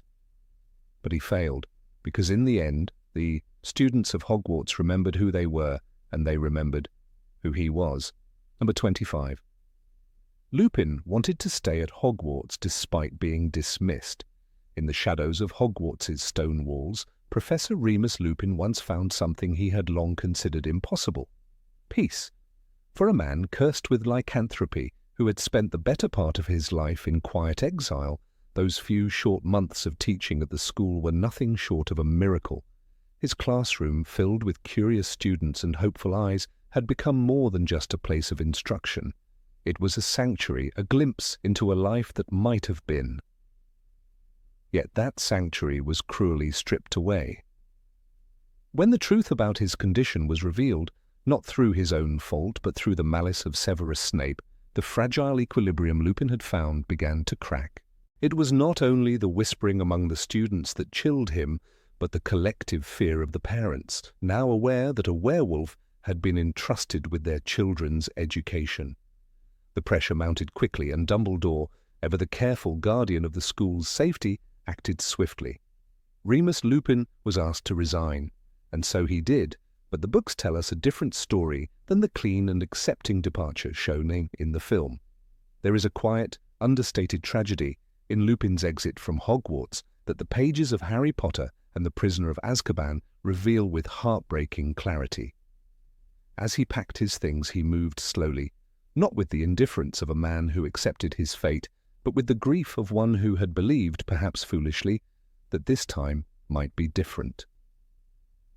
Parents will not want a werewolf teaching their children, he told Harry simply, masking a much deeper wound beneath that sentence. He had not wanted to leave, not truly. Somewhere in his heart, despite decades of rejection, Lupin had allowed hope to take root. He had believed that Dumbledore, the one man who had given him a chance when no one else dared, might once again find a way, anyway, to allow him to stay. He had hoped for protection, for advocacy, for a compromise. After all, had he not proven himself? In less than a year, he had transformed the Defense Against the Dark Arts classroom into a place of excitement and bravery. Under his guidance, even Neville Longbottom, long plagued by self-doubt and ridicule, had learned to cast a boggart banishing spell. Lupin had shown kindness to all his students, treating them not as children but as young witches and wizards with great potential. He had become not just a teacher but a mentor, and to Harry Potter he had become something far more precious, a link to his parents. Lupin had told Harry about James and Lily, not in vague platitudes, but with warmth and familiarity. He had reminded Harry that his father was mischievous, brilliant, and deeply loyal. He had, in quiet moments, become a father figure, someone who understood the loneliness of being different, of growing up with a secret. In those lessons, Lupin gave Harry not just knowledge but identity. To lose all of that overnight felt like a tearing of the soul. And yet Lupin did not protest. He did not plead his case. He walked away, not because he wanted to, but because he believed it was the right thing to do. It was the curse of the noble heart. He understood the danger he posed, a single forgotten potion, a lapse in judgment, a night with the full moon uncovered. It could cost lives. The risk was real, and Lupin, though wounded, was always responsible. He would not gamble with children's lives for his own comfort. But that did not mean he left willingly. The book describes how Lupin, upon receiving word that Snape had exposed his secret, began packing immediately. There was no conversation with the Board of Governors, no appeals or letters. He acted with the resignation of a man who had been here before, a man who had tasted acceptance, only for it to turn bitter. The description is devastating in its quietness. He looked thinner than ever, the narration says, and in that one line is an entire history of exclusion and heartbreak. What makes Lupin's departure so tragic is that he had finally believed in something, that he could be more than the sum of his affliction, that the world might at long last allow him to contribute, to belong. It was not power or praise that he craved, but purpose.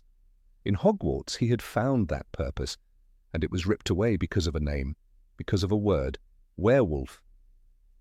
The injustice lay in the fact that he had done nothing wrong. He had taken his wolfsbane potion. He had never harmed a student. He had taught with distinction. He had risked his life to protect the students during the chaos that unfolded in the shrieking shack. And yet none of it mattered when fear entered the room. The prejudice against his kind, centuries old, irrational, rooted in myth, was stronger than reason or testimony. No proof of his integrity could outweigh the fear of the beast inside him. Even among his colleagues, the support was fragmented. Snape, driven by old grudges and mistrust, was eager to see him gone. McGonagall, though just, was too bound by rules to fight the tide of parental outrage. Dumbledore, for all his brilliance, made a cold calculation. To preserve the school's peace, Remus must go, and so the man who had given his best was once again asked to disappear. There is a passage where Harry, stunned by the suddenness of Lupin's resignation, visits him before he leaves. Lupin's words are measured, but behind them is clear pain. He speaks kindly, as always, but the subtext is unmistakable. He feels betrayed, perhaps not by individuals, but by the pattern that has followed him since childhood. Trust, hope, connection. And then the fall. Always the fall. The irony is painful. In a world where Death Eaters moved in secret and traitors like Peter Pettigrew roamed free, the man who was cast out was the one who had saved children, told the truth, and fought the darkness without complaint. The werewolf, it turned out, was the least monstrous among them. Later in the series, we see the long-term effects of this moment. Lupin becomes once again a man in hiding. He joins the Order of the Phoenix, yes, and continues to fight for the greater good, but something in him has dimmed. There is a sadness that never fully leaves his eyes. It is there when he speaks to Harry at Grimmauld Place. It is there when he doubts his own ability to be a father, to deserve a family. It is the legacy of rejection etched deep into his spirit. One cannot forget that Remus had grown up in shame. Bitten as a child by Fenrir Greyback, he was marked from the start. His parents feared for him, protected him, but even their love could not shield him from the way society viewed his condition. Dumbledore had been the only one to extend a hand, creating the secret passages and the shrieking shack, ensuring he could attend Hogwarts. But adulthood brought no such sanctuary. Jobs denied, homes refused, friends lost. Hogwarts had been a return to something beautiful, a place where, just for a moment, he was not a creature of the night, but a professor, a protector, a man. And that was the real cost of his resignation, the theft of that identity.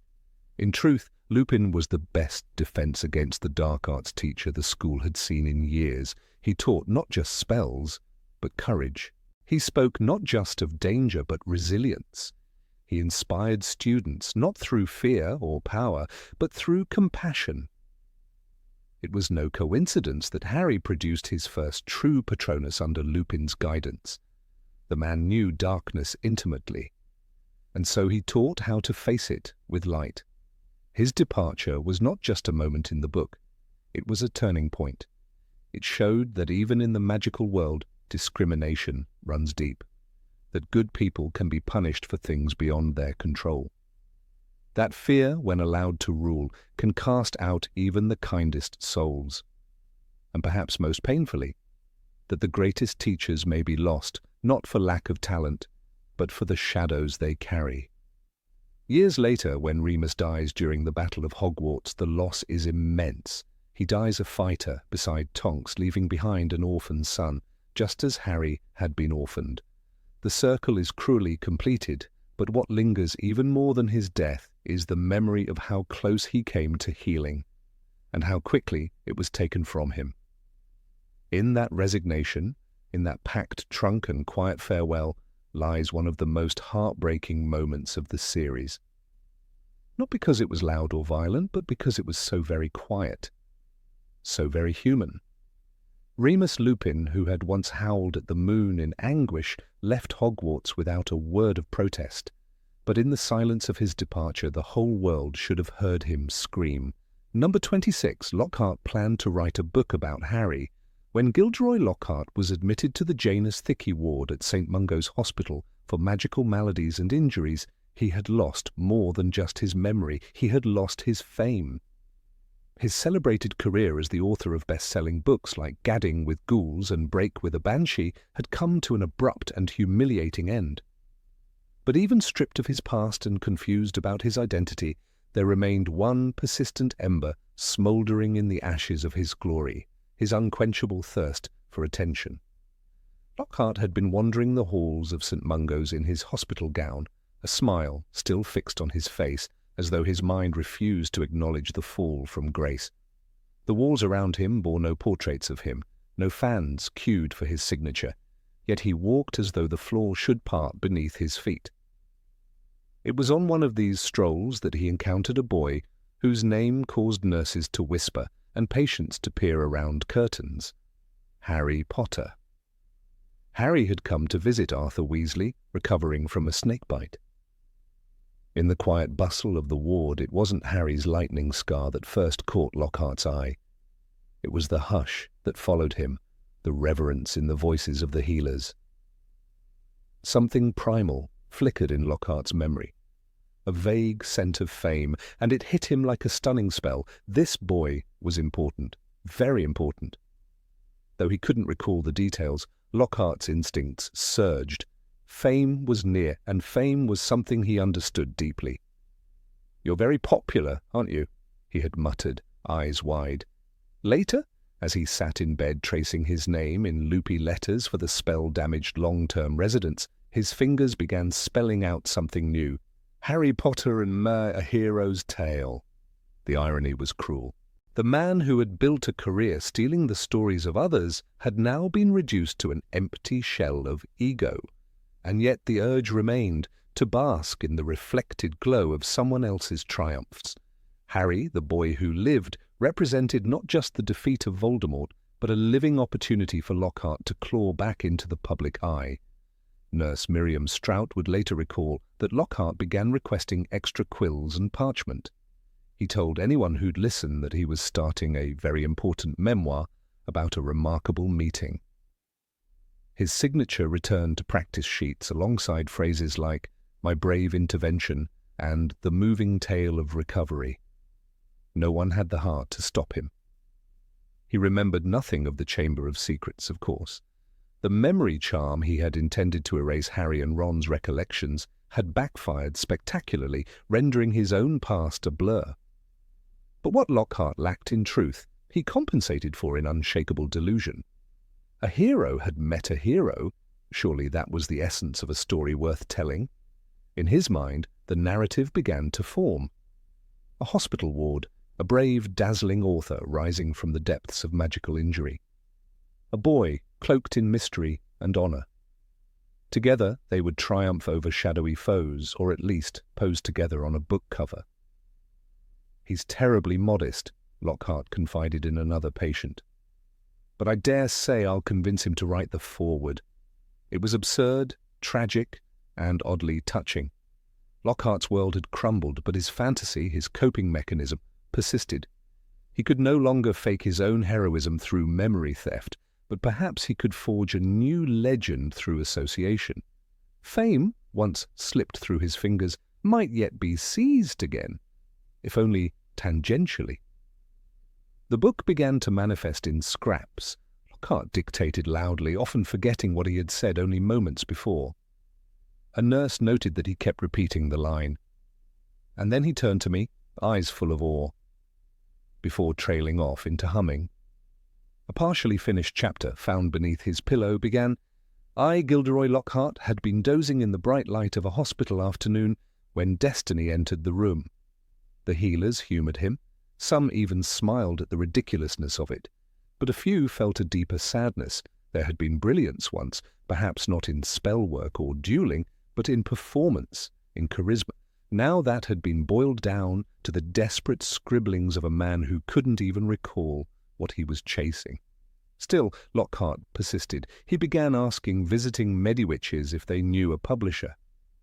"Flourish and Blots might be interested," he mused aloud. "There's a real appetite for uplifting tales these days."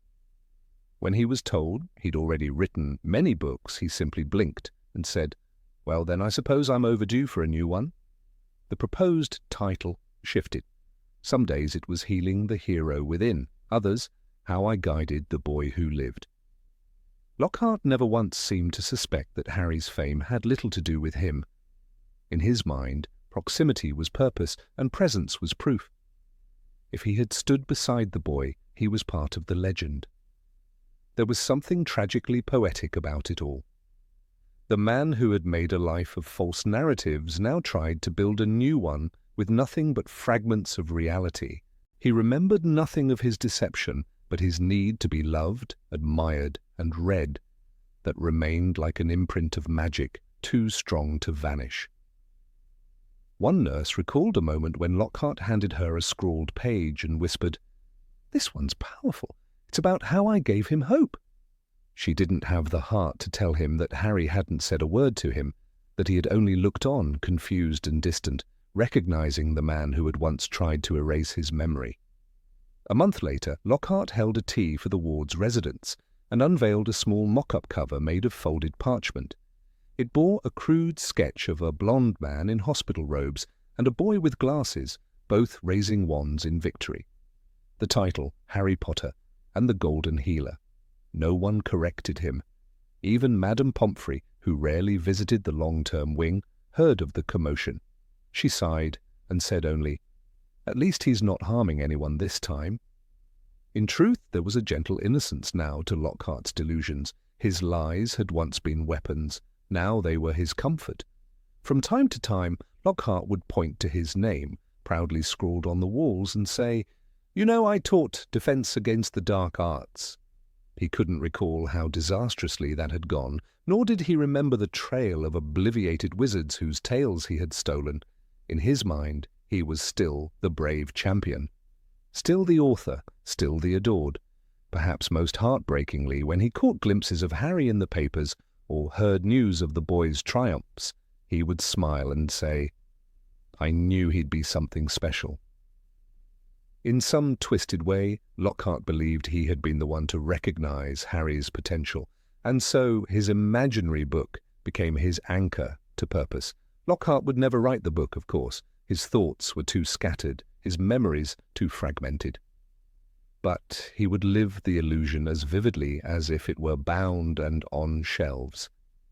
In his reality, he was part of the great tale, a figure in the saga of the boy who lived, and when he passed Harry's name in the Daily Prophet, he would nod and say, "Ah, my old friend, I must send him a copy." The others would smile, and some would even pretend to write down his words, humouring the echo of a man who had once charmed all of wizarding Britain. In the end, Lockhart's book existed only in the mind of its would-be author, a shadow memoir of a man who had once borrowed heroism and now invented it from nothing. But in that mind, filled with half-formed sentences and flickers of glory, the story was real. Harry Potter had met him, and that was enough to become immortal once more. Number 27, Quirinus Quirrell feared Snape more than Harry.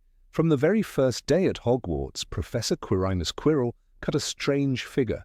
His turban, his stammer, and his nervous tics made him appear feeble, even laughable.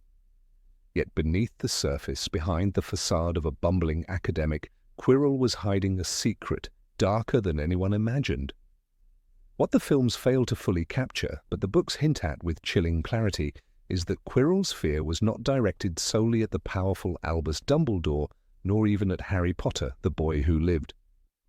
No, the figure who haunted Quirrell's every step through the castle corridors was none other than Severus Snape. Snape, the brooding potions master with his dark robes and darker secrets, had always struck terror into the hearts of students. But his watchful eye was not limited to first years and Gryffindors.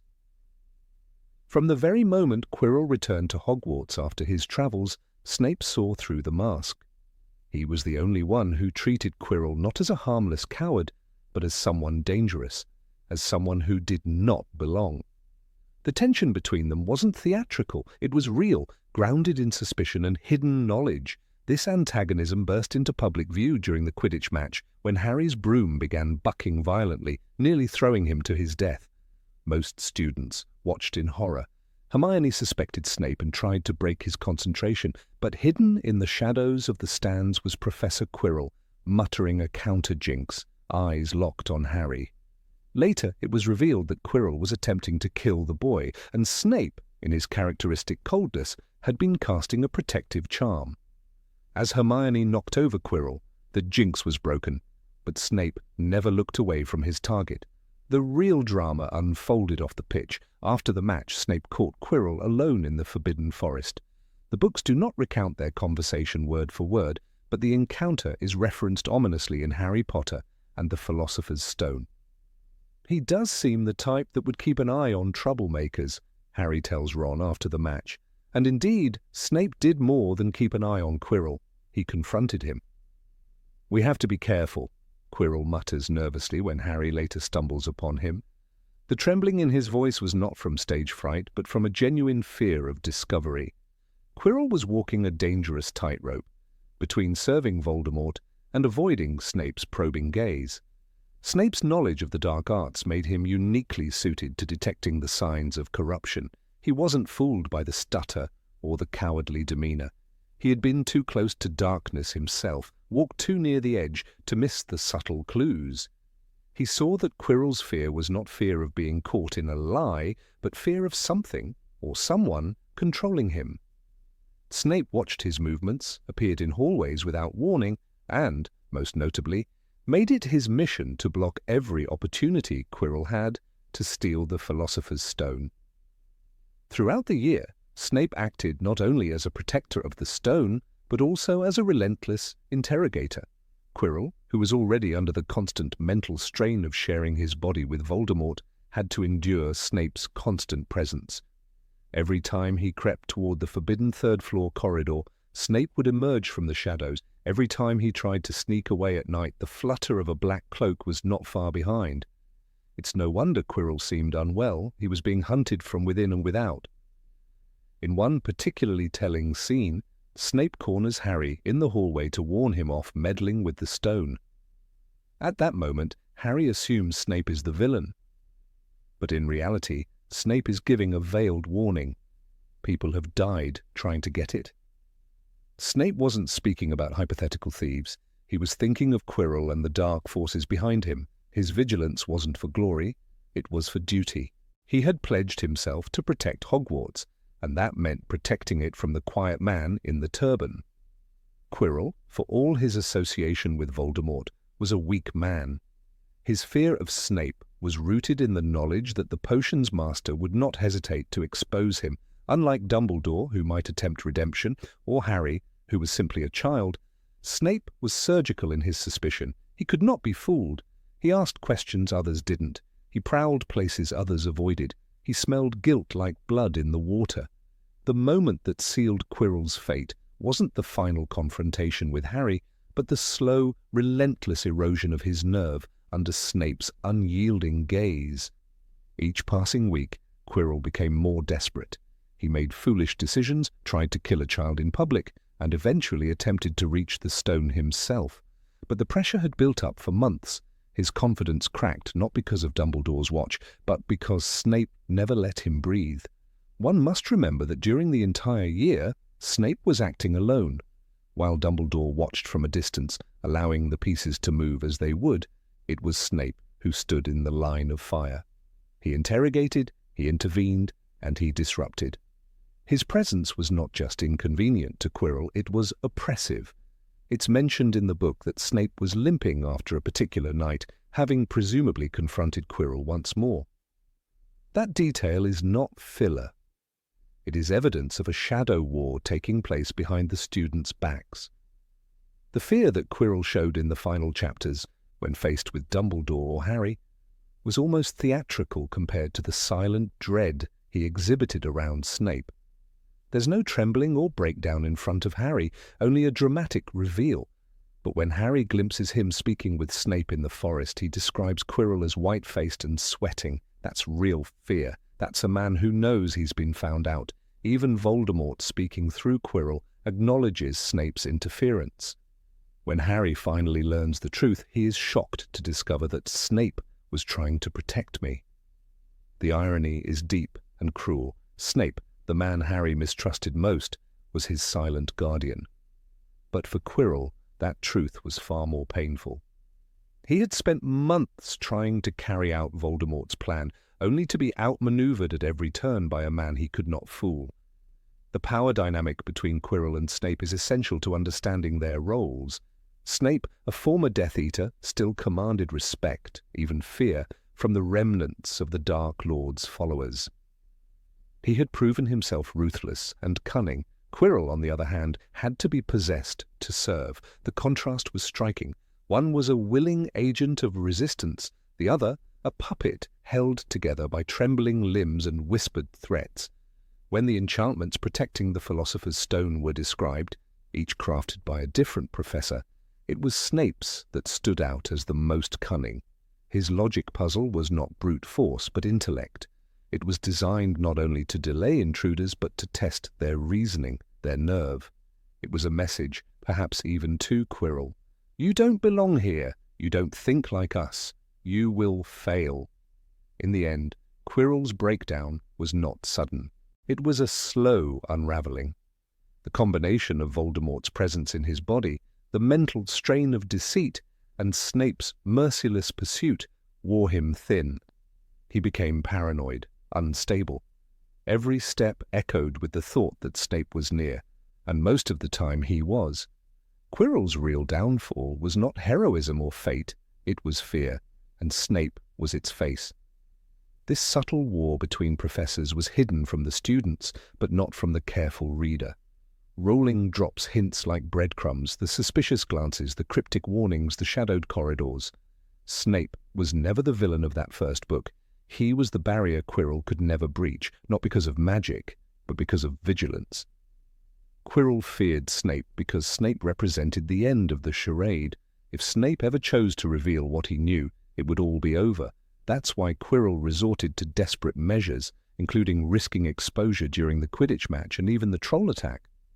He was spiraling, and Snape knew it. In retrospect, it's ironic that Harry, Ron and Hermione suspected Snape the entire time. They watched his cold demeanor, his detentions, his apparent hostility, and assumed guilt. But guilt lay elsewhere, in the nervous tics, the sweat, the trembling voice of the man who seemed most afraid. Fear, Dumbledore says later, is the common enemy. For Quirinus Quirrell, fear was a constant companion, and its name was Severus Snape. Quirrell's fear of Snape wasn't dramatic, but it was fatal. Every hesitation, every misstep, every sleepless night traced back to the man in the shadows. And in the end, it wasn't love or courage that defeated Quirrell. It was the pressure of being watched, the burden of being hunted, and the cold certainty that Severus Snape would never stop until the truth was known.